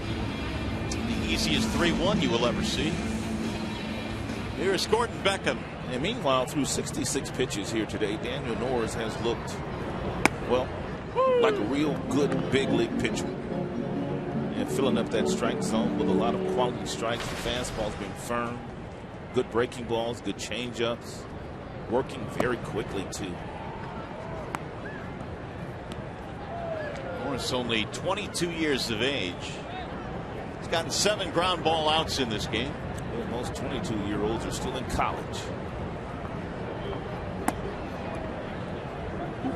And there are some that might have 3 or 4 years of college remaining at the age of 22. Those are the ones that want to stay, though. That's right. They're on that 5-6 year plan. It's fouled back out of play. Norris was headed to college. He was going to Clemson. Yeah. Daniel found his way to the major leagues very quickly because of his talent. #1 prospect for the Blue Jays. #1 pitching prospect. Was he #1 overall? I can't remember. He was the Blue Jays' #1 pitching prospect. Oh, you mean their overall prospect? Right. Toronto. Yeah, I'm not sure. It was a swing and a miss, and Norris making quick work of the White Sox here in the 5th. 1, 2, 3 they go, which means we go to the 6th inning.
Sports Detroit is brought to you by Bell Tire. Get the lowest tire price, period. Bell Tire. Myers, save big with M-Perks from Myers. Sign up at mperks.com. And by Chevrolet, find new roads. Back here at the cell, it is 2-0. The Tigers have the lead in the season finale here today as we go to the top of the 6th inning. And for the Tigers, they will send up Nick Castellanos, then Steven Moya and Jeffrey Marte. Tigers have 2 runs, 3 hits. White Sox, no runs, 1 hit. Castellanos doubled in a run in the first.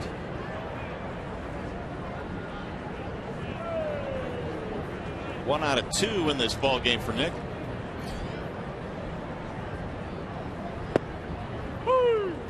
Strike 1 called. Got a wall side windows pitching change. Dan Jennings is on now for the Sox. And 53rd contest now that Jennings has been in this year. The ERA is shade over 4. And 46 strikeouts, 24 base on balls for the left-hander. And toward right field, toward the line, Garcia will make the catch. 1 gone in the Tigers' 6th. There's action in the Tigers bullpen as well. There's Randy Wolf. We expected he would pitch today in relief. And Jennings' fastball gets up to about 94 miles an hour. He throws a lot of sliders. And 41% of his pitches are sliders. And really those are the only 2 pitches that he features. Fastball, slider.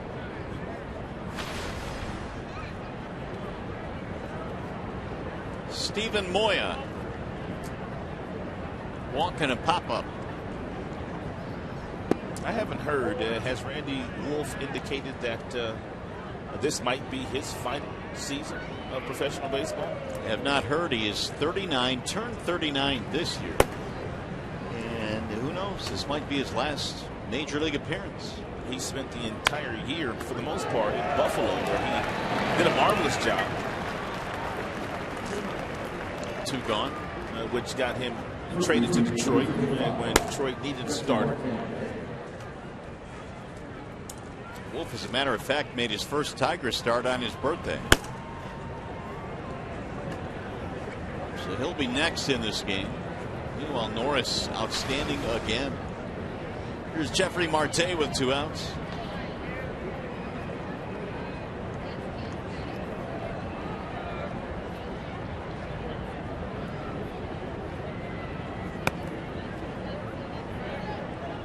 Marte this afternoon, strikeout and a pop-up.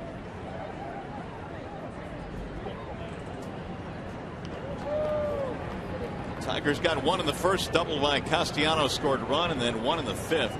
Triple by Ghosts and a sac fly by J.D. Martinez scored it.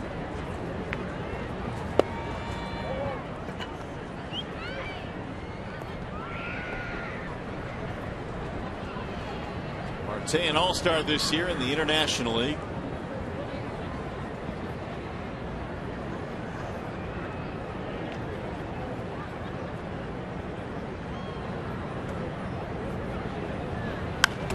Popped up.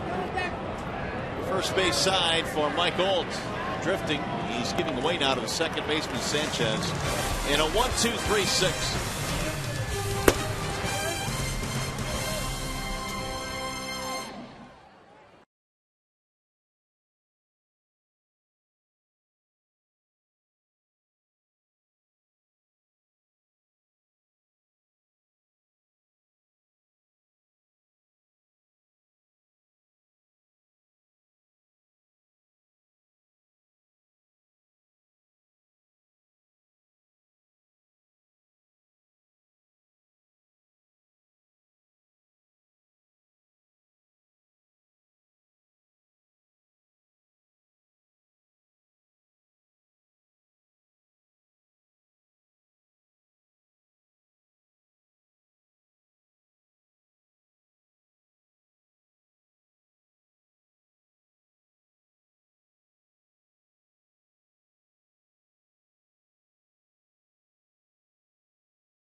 Here in 2015, and he was sensational.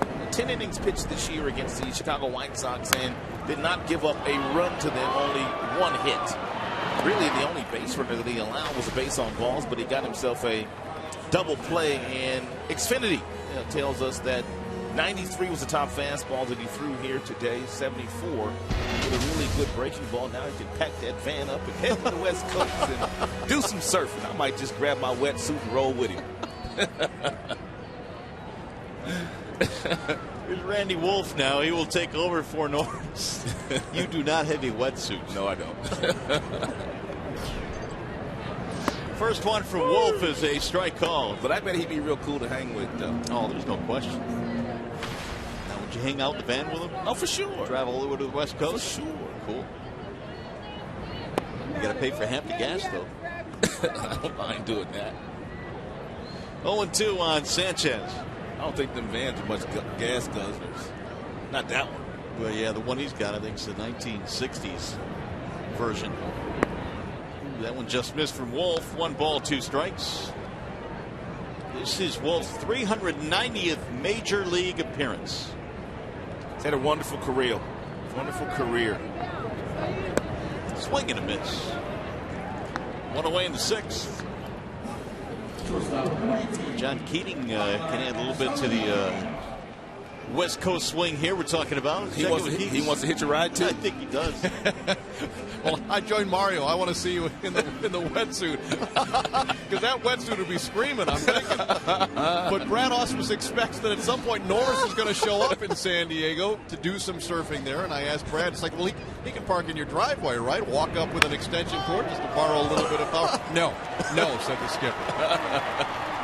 That ball's going to shoot the gap, and Ghost will get it back in, but it's going to be a double for Saladino. Now, Brad's just saying that, John. I have a feeling if Daniel Norris showed up in the driveway, Brad would invite him in. You're probably right. You see him pulling on an extension cord, plugging it into the side socket there. Can a brother get some power here? Yeah. All right, Keats. Well, there's Ausmus, a San Diego native, who's probably going to head home for a little bit. And then, of course, a lot of stuff going on in the offseason, Rod. I mean, there's really no offseason for baseball, is there? No. As soon as the World Series is over, I mean, that next week the general managers will go to Florida for the general managers meetings. Then in December you have the winter meetings, and you're always talking to other teams. As a matter of fact, I wouldn't doubt if Al Avila's not talking to other teams as we speak, or looking at their list of potential free agents and categorizing guys in the order that they want them in. It never, ever stops. Yeah, we talk about free agency as a big part of the offseason, but don't forget trades are as well. And the one thing you have to love about the Tigers is their owner. It's so special. Mr. Illich, I doubt very seriously if the payroll really changes drastically. And they've had a disappointing year. There are some owners after a year like this, they would reduce the payroll, but I doubt very seriously if they do that. Agreed. 1 ball, 1 strike on Shuck. He's the tying run suddenly now in a 2-0 game.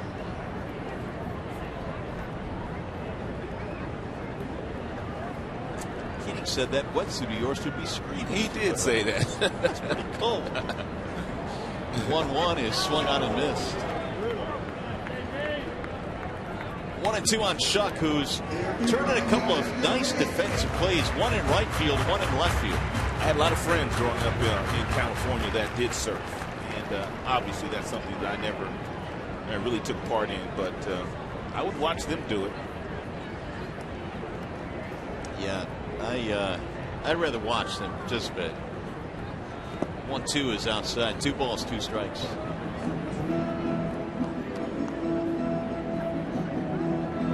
Trace Thompson waiting on deck.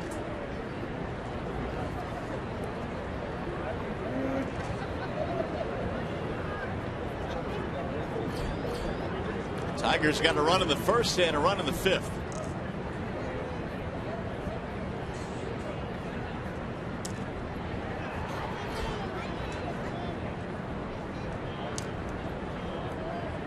Now Wolf wants his catcher Holiday to come out. They're not on the same page here.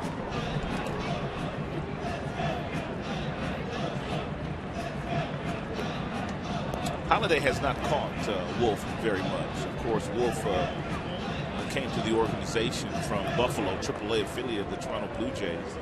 Holiday, for the most part, spent the entire season down in the minor leagues. He's only had a handful of starts since September.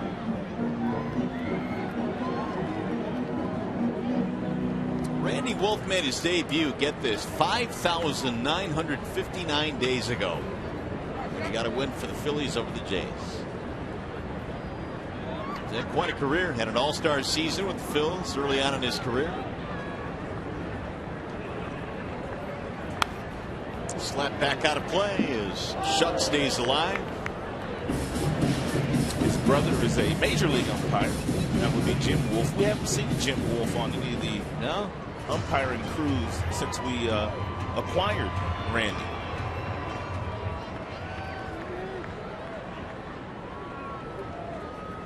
Jim cannot call balls and strikes when he umpires a series featuring his brother's team. That'll be in the dirt. 3 balls, 2 strikes now on Shuck. Shuck did a nice job of laying off of that breaking ball there thrown by Wolf.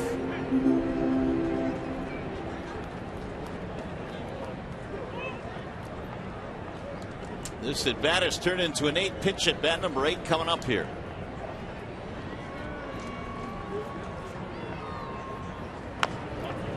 Chopper to first base. Marte grabs it. Advance the runner to third. There are 2 outs. Time for a game break now. Here is Trevor Thompson.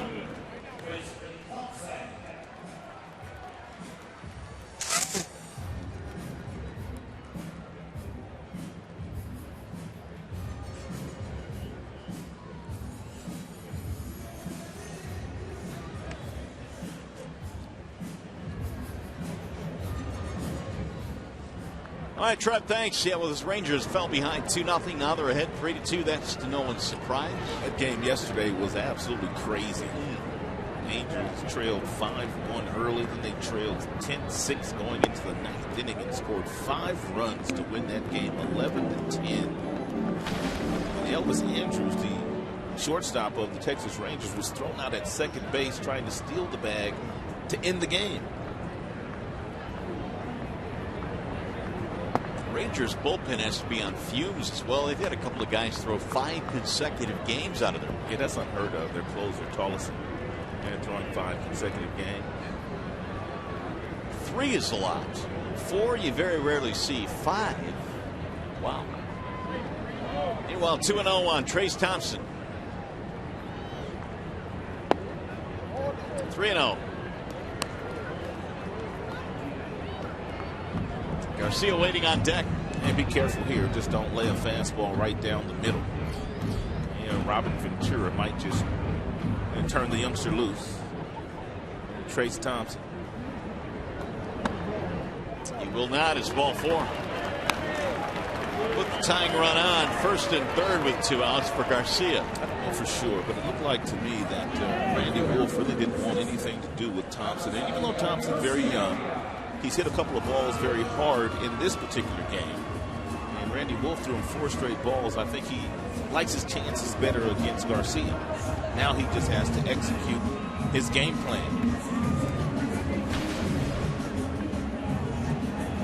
Garcia has been on base twice.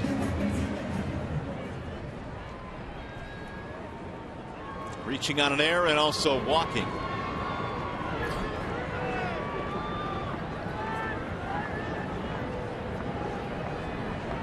One other reason why he probably stayed away from Mario is the second game of that doubleheader that they played at Comerica Park. Trace Thompson was 2 for 3 against Wolf. That makes sense. He has put the tying run on though now for Avisail Garcia. Ground ball third base deep behind the bag. Castellanos to end the inning. Wolf gets the ground ball. 2 men left on base. Go to the 7th.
that slice down in the right field corner by J.D. Martinez that Blake's Anthony goes. And then this goes, who triples over the head of Thompson, the center fielder, only to be driven in by J.D. Martinez with his 102nd RBI of the season. And that's where we sit. Tigers 2, White Sox nothing.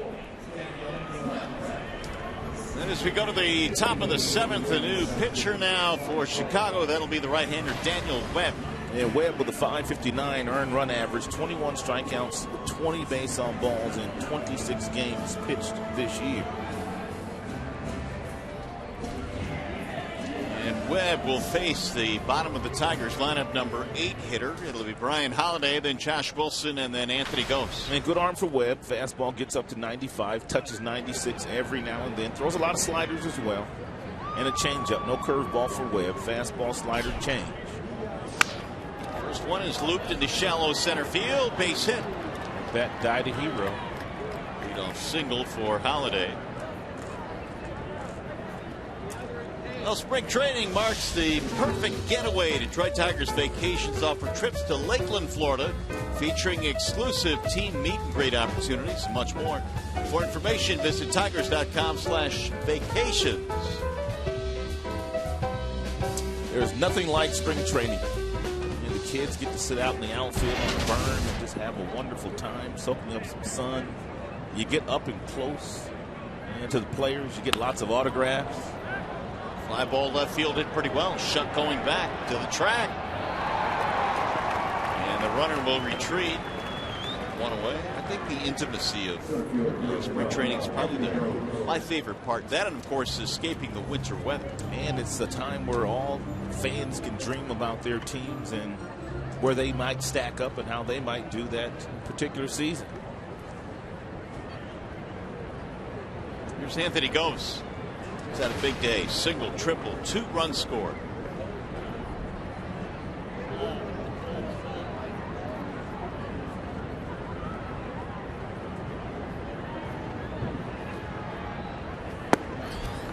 Ball missing inside. For Webb, he had given up 18 earned runs in his last 18 innings. That's in the area. No, it's in the area of 9 in that stretch.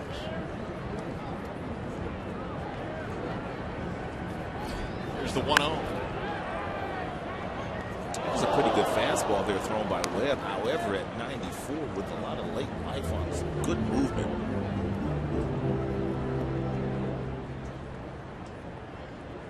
Born in Paducah, Kentucky, still living in Paducah, Daniel Webb.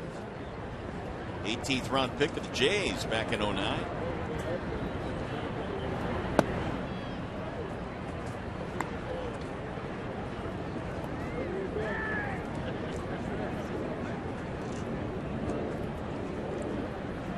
Been to Paducah?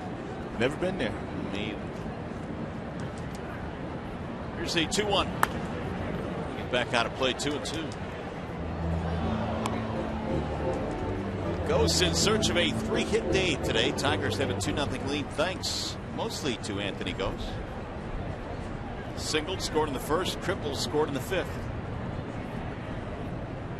He's got a Holiday at first with 1 out.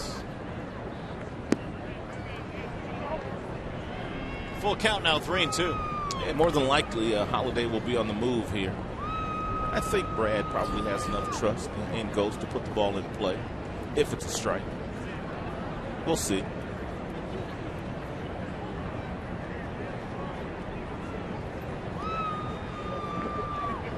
Runner holding and a swing and a miss. And a wise decision that Brad did not start Holiday, because he would have been a dead duck at second base.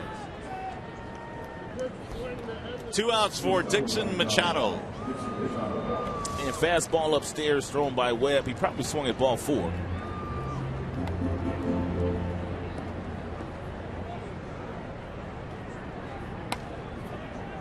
Mr. Foxtracks had that just inside the strike zone. Yep. Barely. Ball 1 to Machado. Dixon a walk, 0 for 2 otherwise. He'll be playing winter ball as well. The guys that play winter ball, they have an advantage coming to spring training, especially the guys that play winter ball late, because they're fresh when they get to their respective camps, because they've seen live pitching, and a lot of times it can make or break a start of the season for some of the young kids that play winter ball.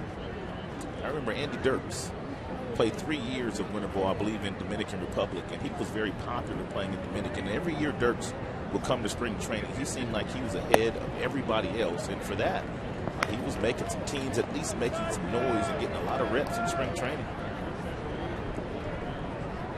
They loved Andy Dirks in the winter ball. They sure did. He had some big years, some championship teams. Strike call. 3-1.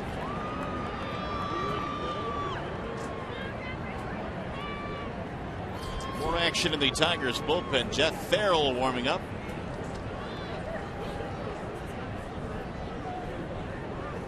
Runner going, and it's ball 4 inside. 2 on now for the Tigers. That'll bring up J.D. Martinez. It's the second time that Dixon Machado has walked this afternoon. Martinez hooked the ball to left field in his last at bat. Shuck made a sprawling play on it, but it went as a sac fly. The runner tagged up at third to score.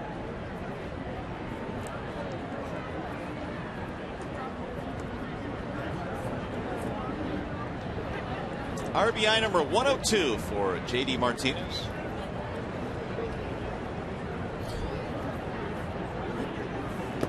Ball 1. I got J.D. Martinez home from here. Do you? Yeah.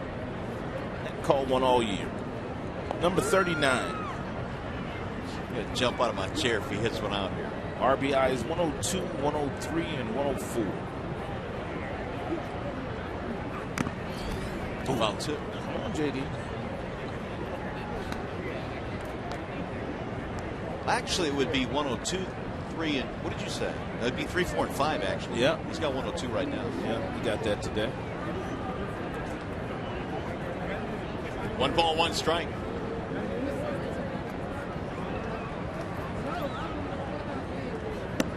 Inside, 2-1. Tigers 2 runs, 4 hits. White Sox no runs, 2 hits.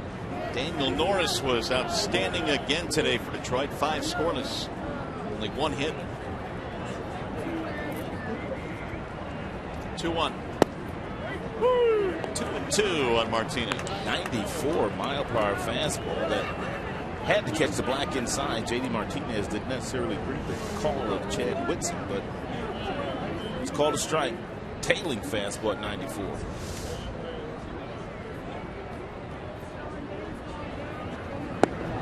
Outside, 3-2. Webb is having control issues. He's gone 3 balls on at least 3 of the 4 hitters in this frame. Brian Holiday jumped on the first pitch he saw from Webb for a single.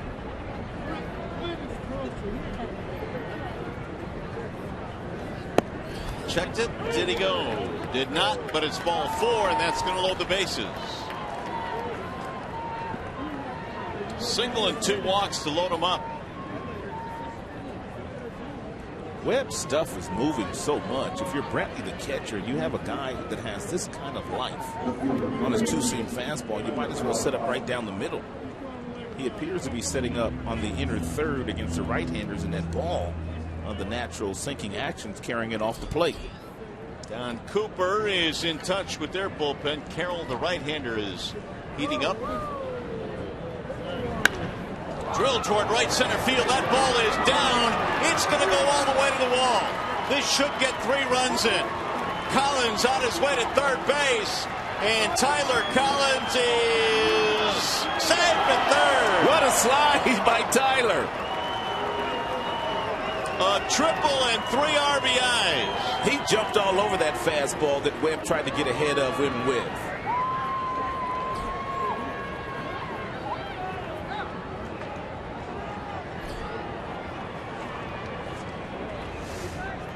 And nothing wrong with the arm of Webb. There's a fastball down. We've told you left-handers love the ball down. That's their nitro zone, and a real nice, easy swing put on the baseball by Tyler. And by the time that ball's run down by Thompson in center field, an outstanding slide at third base by Tyler.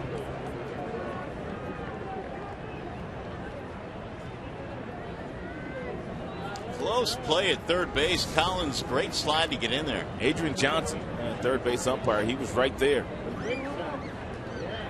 Here's Castellanos. 5-0. Tigers have opened it up a bit. Daniel Webb now has given up 21 runs in his last 19 innings. One more look at the slide. Beckham thought he had him.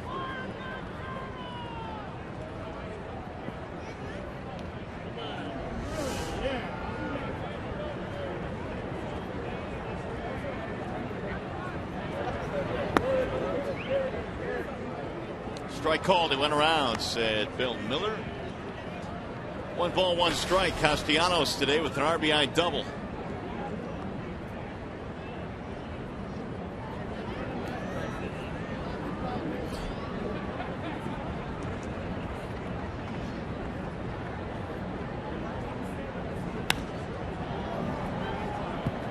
Right field for Garcia. He's under it to retire the side. Tigers, though, break it open a bit. 3-run triple by Tyler Collins. Coming up, the McLaren Health Plan's 7th inning stretch.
.76 ERA in his last 4 starts.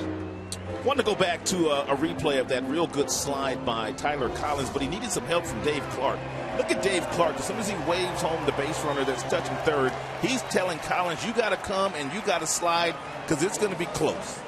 So I just love the leadership there of Dave Clark, directing him exactly what to do as he approached third base. And that's one of the reasons why he was able to elude that tag of Beckham.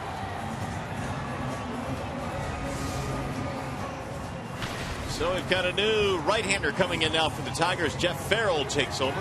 And Farrell, 10 in the third inning at this level this year, 8 games, and 6 strikeouts and 4 walks for Farrell, who pitched well down the minor leagues this year.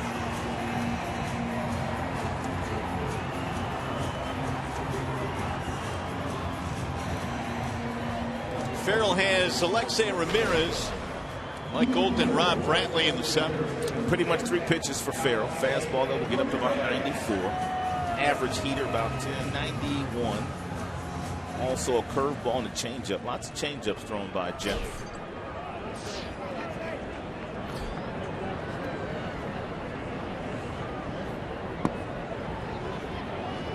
Ball 1 to Alexei Ramirez. Also a lot of violence in the delivery of Farrell. He falls off violently to the first base side of the rubber, which makes him very vulnerable on pitches. Balls hit right back up the middle, not in a position to field his position. be the first baseman, Marte, to handle this one. Ramirez is out. One gone here in the 7th. Don't forget you can follow the Tigers wherever you are with MLB.com at Bat, the #1 app for live baseball. That Bat is up to the moment at any moment with in-game highlights, live look-ins, replay reviews, radio broadcast, and more. MLB.com at Bat on your smartphone or tablet. Get it now. Mike Gold takes ball 1. A couple of ground balls to third, 0 for 2.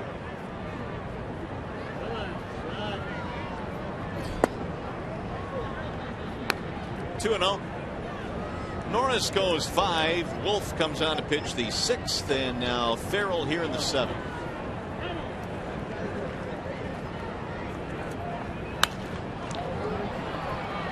In the air, shallow center. Who wants it? Anthony goes does. 2 up, 2 down.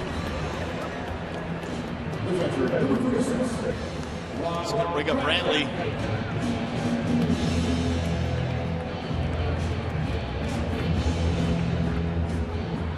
He's hit the ball twice to the first baseman. The last time he thought it was a foul ball, so he never ran. It was an easy out.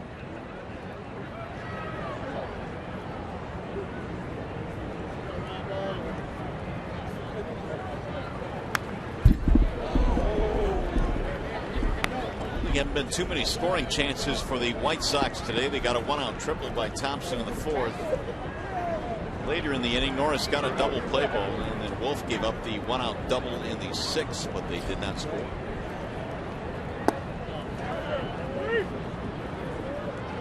Oh, 2.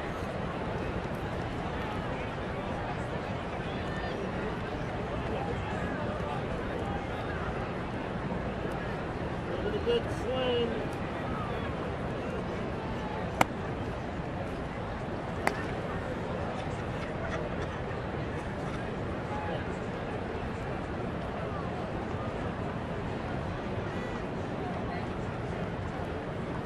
Farrell in search of a 1-2-3-7. Pull right to the first baseman, Marte, who flags it down. There's your 1-2-3-7. Let's go to the 8th.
And, of course, the lineup that the Tigers are putting out there, the White Sox, from the same perspective, is certainly unique, but not so much for the last day of the season. I asked Brad Ausmus earlier today whether the veterans know that they're not going to be playing, and he said absolutely, because batting coach Wally Joyner texts everybody the night before the game, not just in this instance, not just this weekend in Chicago, but during the course of the season, texts everybody to tell them whether or not they're going to be in the starting lineup. And it was something I was not aware of. So everybody knew who was playing today long before they made their way to U.S. Cellular Field. Mario, Rod? I did not know that. Did you know that, Rod? No, I didn't know that Wally did that for the players on a daily basis, John.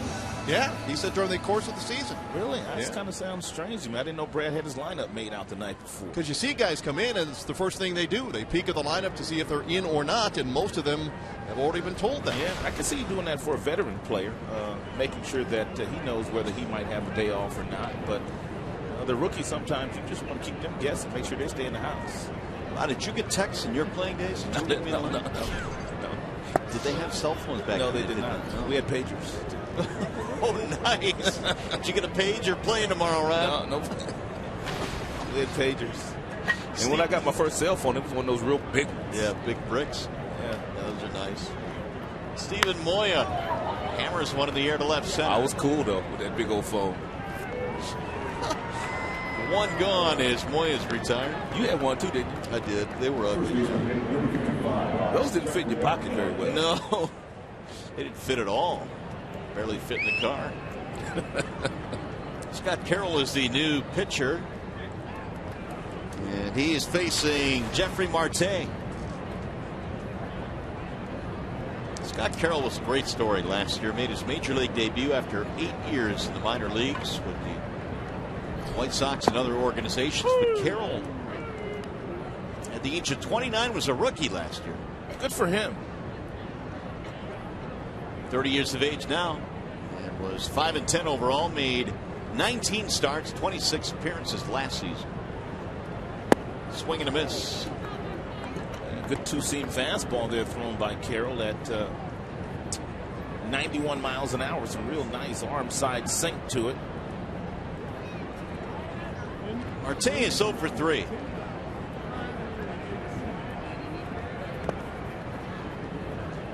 One ball, 2 strikes on Jeffrey. We're in the 8th inning. 5-0 Tigers have the lead in the final game of the season. A Detroit victory would be their 74th of the year. That's the best they can do, 74 and 87. But they will finish behind the White Sox and in last in the Central Division, which, quite honestly, nobody saw coming. No.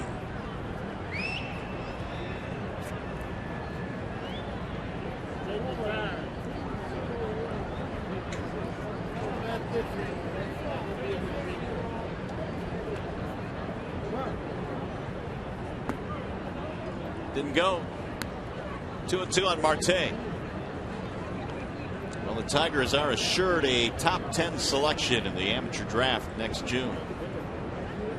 Currently hold the number 8 pick. Yeah, they don't land in the top 10 very often because their record in the last 7 years, for the most part, has been an outstanding record. Been a really good baseball team.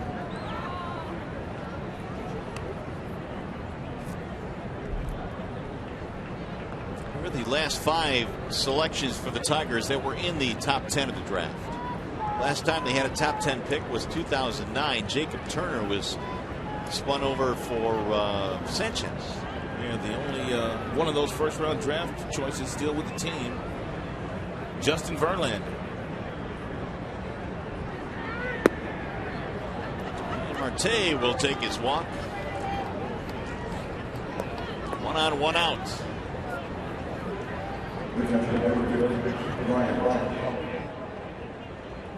Here's Brian Holiday.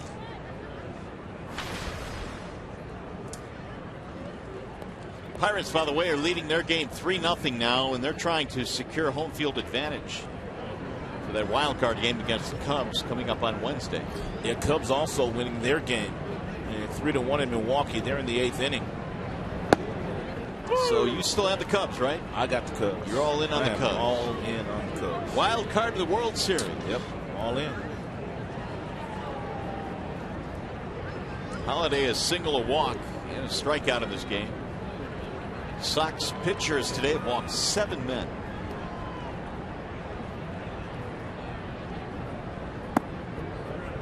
Ball 1 low, 1-1. 5 runs, 5 hits for the Tigers. The White Sox, no runs on 2 hits.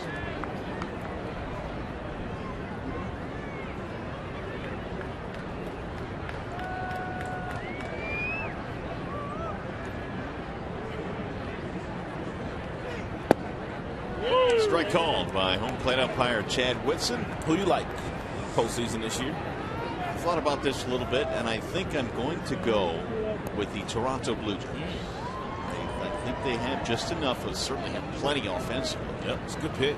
The only thing that I'm worried about is the very young closer there. Here's the 1-2.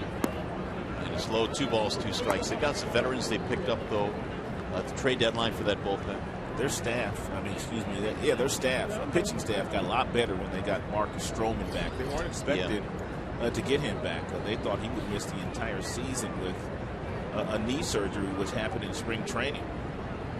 That pretty much put me over the edge for picking the Blue Jays. It's rolled foul. They've got a legitimate number 1, and possibly in David Price winning another Cy Young. Although Dallas Keuchel was real good his final start of the year. Well, the last time the Blue Jays played in a postseason game, Joe Carter was hitting the winning home run of the '93 World Series. It's been a while for him. 2-2.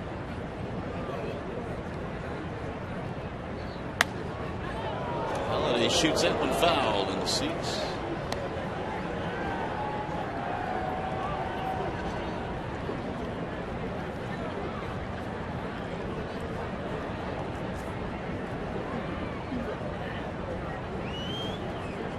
One-out walk to Marte here in the 8th. Tigers busted this one open a bit with a 3-run triple off the bat of Tyler Collins in the 7th inning. That came with 2 outs to extend a 2-0 lead to 5-0.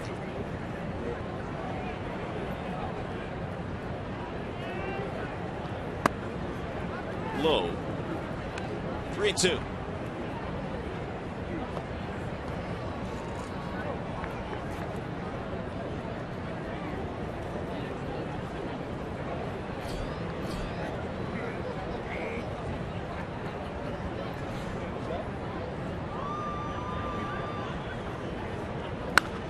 Pulled foul down the third base line. I think I told you that Carroll made his debut at age 29 last year. He was age 30, actually, a 30-year-old rookie last season.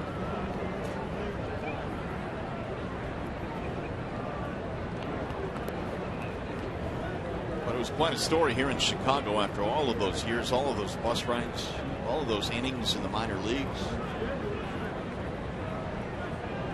You learn how to pitch when you spend that much time in the bushes, for sure.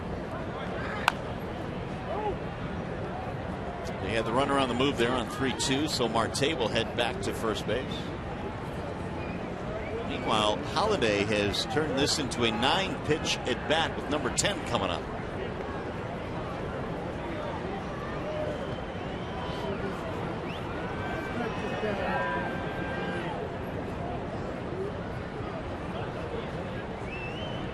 Only 2 hits today for the Chicago offense. Daniel Norris and a couple of relievers to this point have really shut them down. Runner goes again and is grounded foul again right at home. And Holiday doing everything possible trying to get underneath. And that really good sinker that Carroll continues to feature. And Brad Austin starting the runner, wanting to stay out of the double play. And because Carroll throws a lot of ground balls. Brian now has fouled off 5 2-strike pitches.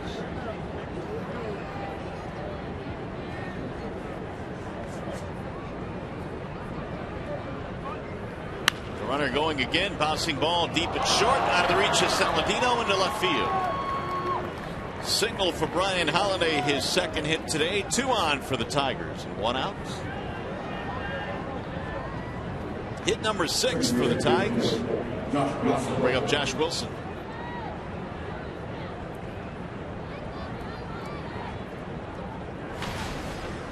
Wilson is 0 for 3, flying out to left field in his last at bat.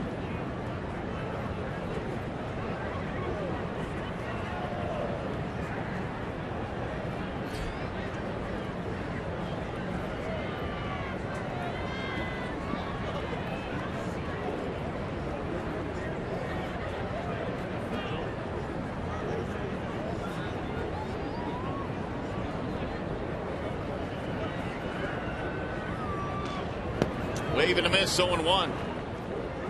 Carroll came on here in the 8th inning after Webb gave up the 3-run triple in the 7th. Jennings has also pitched along with Putnam. White Sox have gone deep into their pen today. The starter Montas lasted just 4, although he retired the final 9 straight that he faced against the Tigers. The 0-1. Slice to right field, base hit. Here comes Marte at third. They're going to send him home. And the throw to the plate, not in time. It's going to be a single RBI for Wilson. He'll take second on the throw, and the Tigers lead 6-0.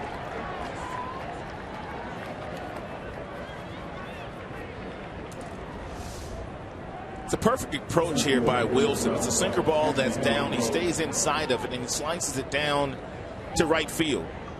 Garcia has a really good arm, but by the time he got there, Marte was already around the bag. Therefore, he rushed his throw, and he threw it up the line, and he missed the cutoff man, and that allowed Wilson to get into scoring position.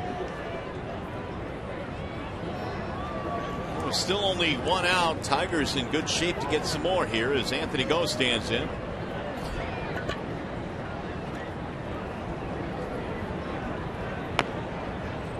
Fouled off.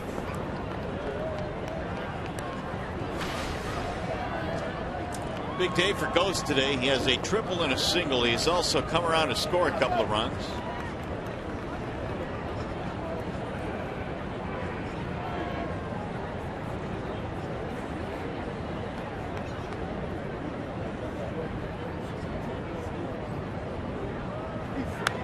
Anthony fouls it back, 0-2. That is the 7th hit of the ball game for the Tigers, the first for Wilson.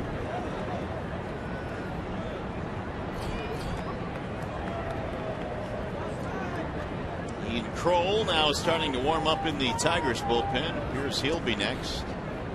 Farrell had a 1-2-3-7.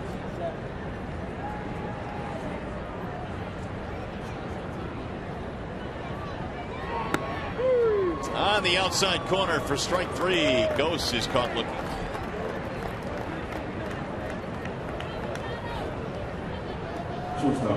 Whoa, here's an update from Arlington. How about that? Rangers have exploded. They now lead 9-2 after falling behind 2-0. They're going to do some kind of celebrating. After what happened yesterday, Yep. They're going to let it all hang out. Well, if that score holds up, Rangers win the West. Astros are the wild card.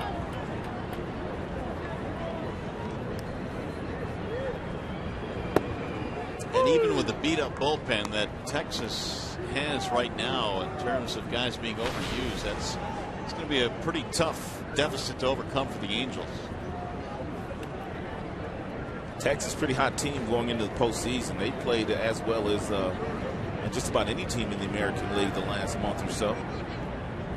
Their offense, everybody's gotten hot. They're going to need Cole Hamels to step up and be the ace, though.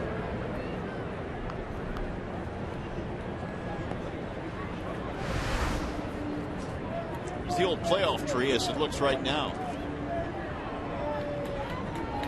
Astros would be the wild card. They would take on the Yankees. Rangers and KC would be an interesting series. But here's your Cubs. You got them all the way to the World Series. Sure did. Me and Marty McFly.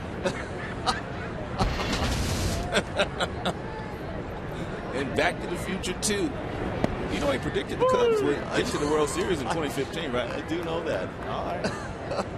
0-2 the count. That'd be something. Dixon Machado in this game, couple of walks and a run scored.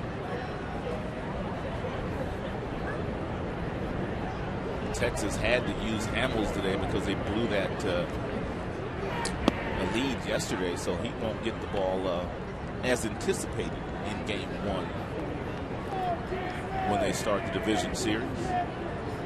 You know, I'm kind of happy to see the Astros make it if they do end up getting that wild card spot, because you know they were in first place most of the year in the West. They had a great year for A.J. Hinch. Good for baseball. Yeah. Bouncing ball left side, deep in the hole. Saladino goes to the grass. Great throw. Got it. Tigers settle for 1 run. They've extended their lead now to 6-0.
Thompson in the fourth inning hit a triple and then a walk by Daniel Norris to Garcia, but there was Alexei Ramirez, who had already grounded into 17 twin killings this year. Well, he grounded into number 18, and real cool, calm, and collected Daniel Norris struts off the mound.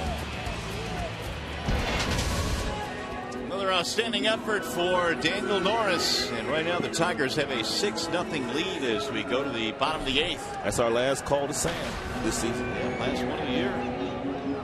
Here's Ian Kroll now, who'll come in and pitch the 8th inning. Gordon Beckham will lead it off against Kroll. Beckham, Sanchez, Saladino. First one fouled away, 0-1.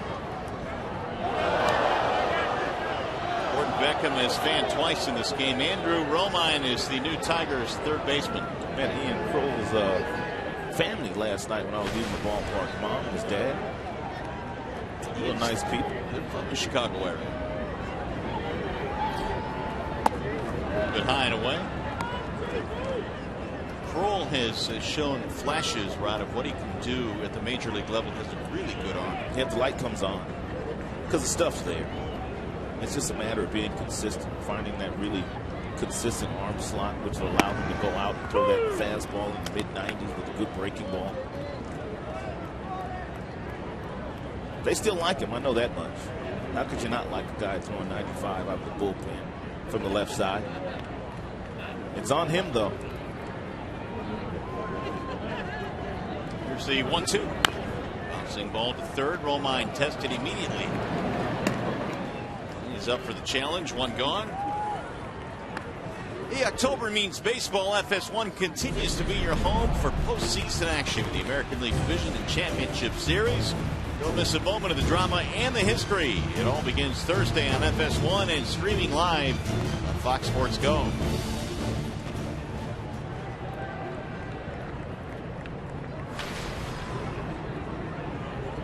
Carlos Sanchez. Fly out strikeout. Farrell came on in the 7th, had a 1-2-3 frame. Now Kroll here in the 8th. Wolf pitched the 6th. Where you coming from? Ian Kroll was born in Hinsdale, Illinois, which is about 15 miles from Chicago. Lives in Naperville now, and he handles that one. Fires a bullet to first, 2 gone. We'll bring up Saladino. I've been pretty impressed with the way this kid's played defense, Saladino. I haven't seen a lot of it, but he's made some pretty good plays. He plays the game with a lot of energy, too. 1 for 3 today with a double. And batting average at .226. Like he and Sanchez, I know they like both of those guys. So if they can hit, and they're going to find themselves in contention for a spot on the 2016 team. Alexei Ramirez is a free agent after this year. Don't know whether they're going to bring him back or not. Saladino played his college ball in Oral Roberts, a 7th round pick. 2010, a big swing there, 1-1.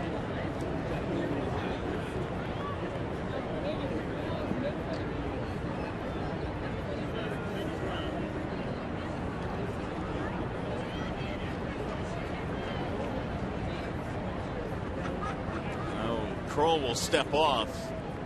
2 out, nobody on. We're in the bottom of the 8th. 6-0 Tigers in the season finale here from Chicago.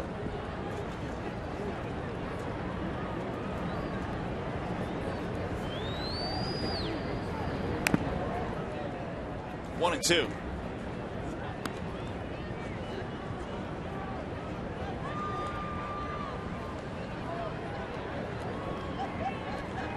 Two hits today for Chicago. That's it. Thompson had a triple and Saladino had a double. Inside, 2 balls, 2 strikes.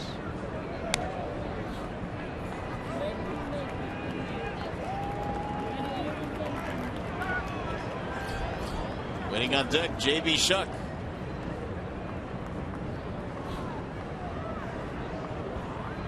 Here's Kroll's 2-2. To the shortstop on a line and caught by Machado. Going to be a 1-2-3 for Ian Kroll. We go to the ninth.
Again on the division title, and Houston trying to close in on a wild card spot, eliminating the Angels if the Angels lose that game. Bud Selig, before departing the commissioner's office, man, he did a marvelous job as far as the wild card was concerned. Not only the first one, which was very popular, but adding the second wild card, which meant, you got fans across the country that are still in it till the final day of the season. That was the plan. That's how it's worked out. Although in the National League, it was decided quite a while ago. But it's a different story in the American League. Yeah, that American League, that National League Central, man, they got three really good teams. Bouncing ball to third. McCann pinch hitting. He'll be out 5-3, one gone. Beckham with the short hop pick. And final time we'll see James McCann this year. What a year it has been for James. Did not commit an error all season long. Pretty cool. 105 hits. Caught 942 innings.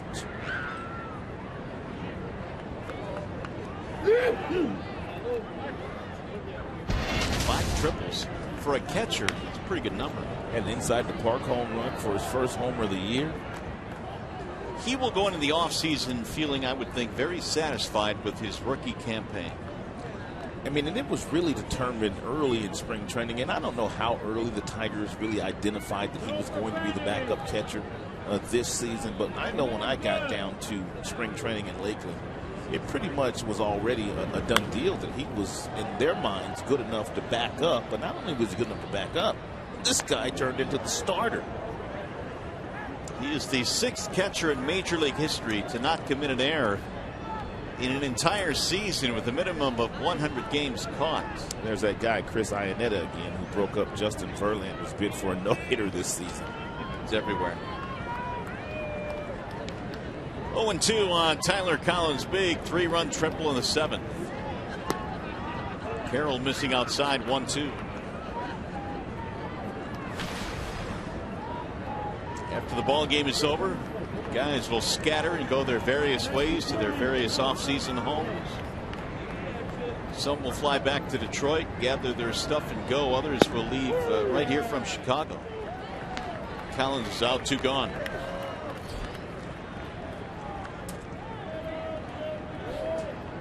We'll bring up Romine. He'll get his first at bat.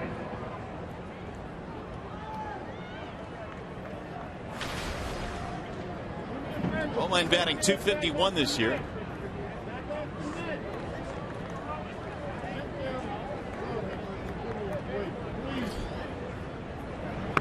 On a team, Rod, that has so many big names, we talked about Victor and Cabrera and Verlander, and the list goes on and on. Guys like Romine are certainly appreciated within the clubhouse.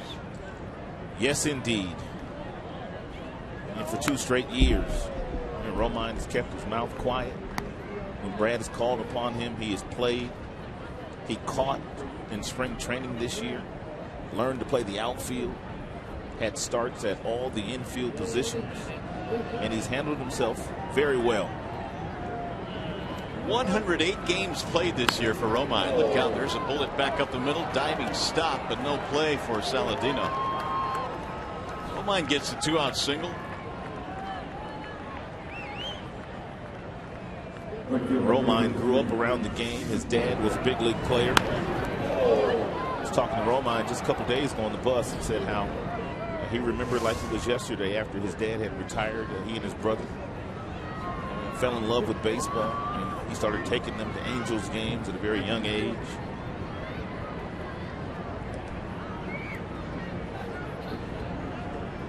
Here is Moya. With that, with 2 outs and a man on.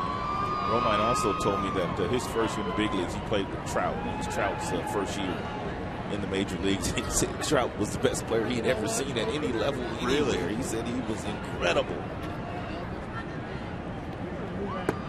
Well, he's done nothing to ruin that reputation since. One ball, no strikes on Moya. He said he and his Angels teammates would just marvel at the things that Trout could do on a baseball field.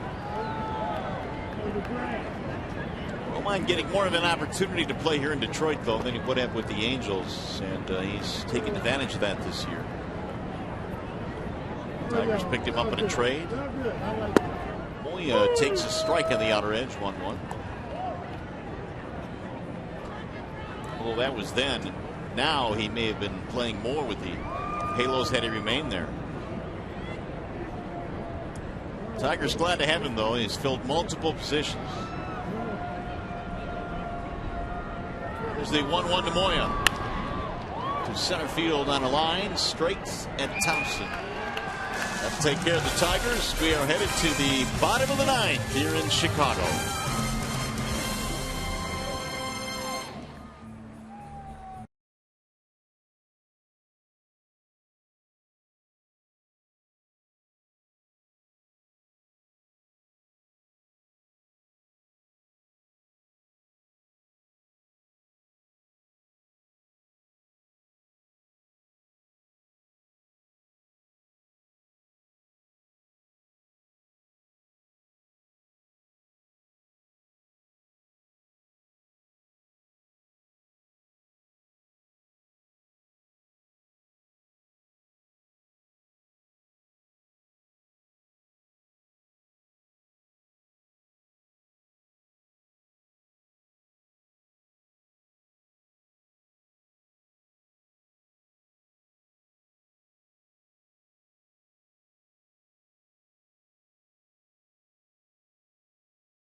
His second no-hitter last night. The first pitcher to accomplish that since Nolan Ryan in 1973. 17 strikeouts for Maxwell last night. It was pretty impressive. Ryan Price, you surprised at this? The Reds say he's coming back next year. Yeah, I'm kind of surprised. I mean, he didn't and has not done very well since taking over for Dusty Baker, but they're going to give him another opportunity. And apparently there's a possibility that in the future, Mexico City might get a team in the major leagues. Possible expansion there. Yeah, Rob Manfred also mentioned Montreal as a possible destination in the future again in Major League Baseball. The Expos used to play in Montreal at Olympic Stadium. Kyle Ryan is on now for the bottom of the ninth with the Tigers ahead 6-0.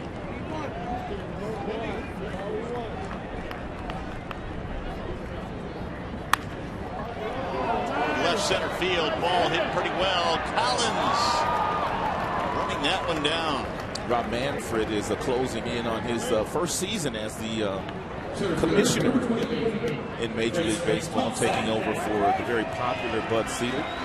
And I think, Mario, it's kind of been a popular and a nice season for him. I mean, Major League Baseball, I believe, shaved off about 6 or 7 minutes of his time per game this year, which is something that they really wanted to do with the clocks and different things like that. They wanted to speed the game up. We talked about some of the offense the second half of the year for some of the teams across baseball. So I think it's been a real positive year for Rob Manfred. Well, the first time we met the commissioner was at the Fox meetings back in February, I think. Yeah, he joined our booth too one day when he came to Comerica Park. It was very engaging. Yeah, I think he's a really intelligent man that has a lot of great ideas in the game of baseball. I think in his or under his control will certainly be really good, positive, and move forward. I think baseball is in great hands. I think the labor peace between the players and the owners have been tremendous in the last number of years, and I think that's going to continue under Mr. Manfred. Thompson takes outside, 2 balls, 2 strikes.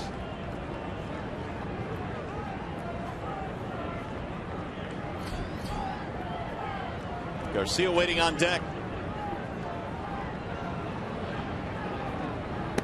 Outside, 3-2. Tigers 2 outs away from finishing the season with a win and ending up at 74-87 for 2015.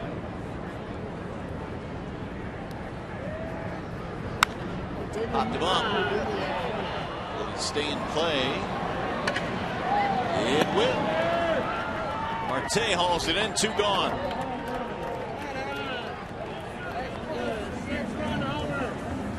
White Sox are down to their final chance now with Avisail Garcia.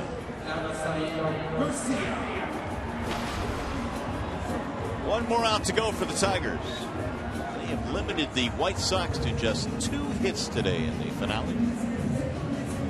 It's a guy we've been looking for all afternoon at 27th out.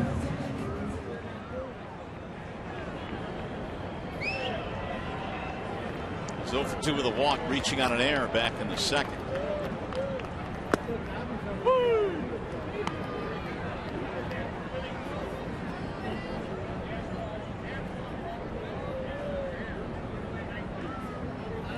Here's the 0-1. 1 ball, 1 strike on Garcia.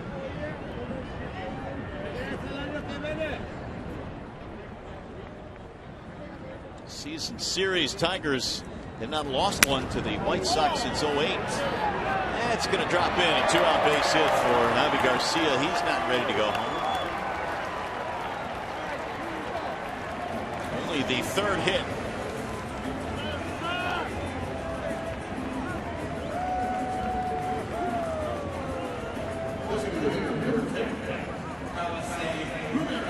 Here's Alexei Ramirez. Ramirez is 0 for 3.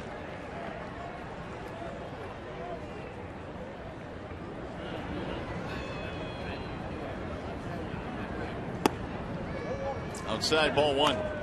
Pirates and Rangers now are both 3 outs away from clinching their respective races. The Rangers winning the West and the Pirates winning home field for the wild card. Strike call. It's going to be a really fun game to watch. That National League wild card game, Pittsburgh, Chicago, Arrieta, Garrett Cole. It's a really good pitching matchup. Bouncing ball to third should do it. Romine has it there, and with that, 2015 is in the books. It's a wrap. It is a wrap. No runs, 1 hit, 1 man left. The Tigers finish out the season with an impressive 6-0 win against the Chicago White Sox. and finished the year at 74 and 87. There's your final. We'll be back to Chicago.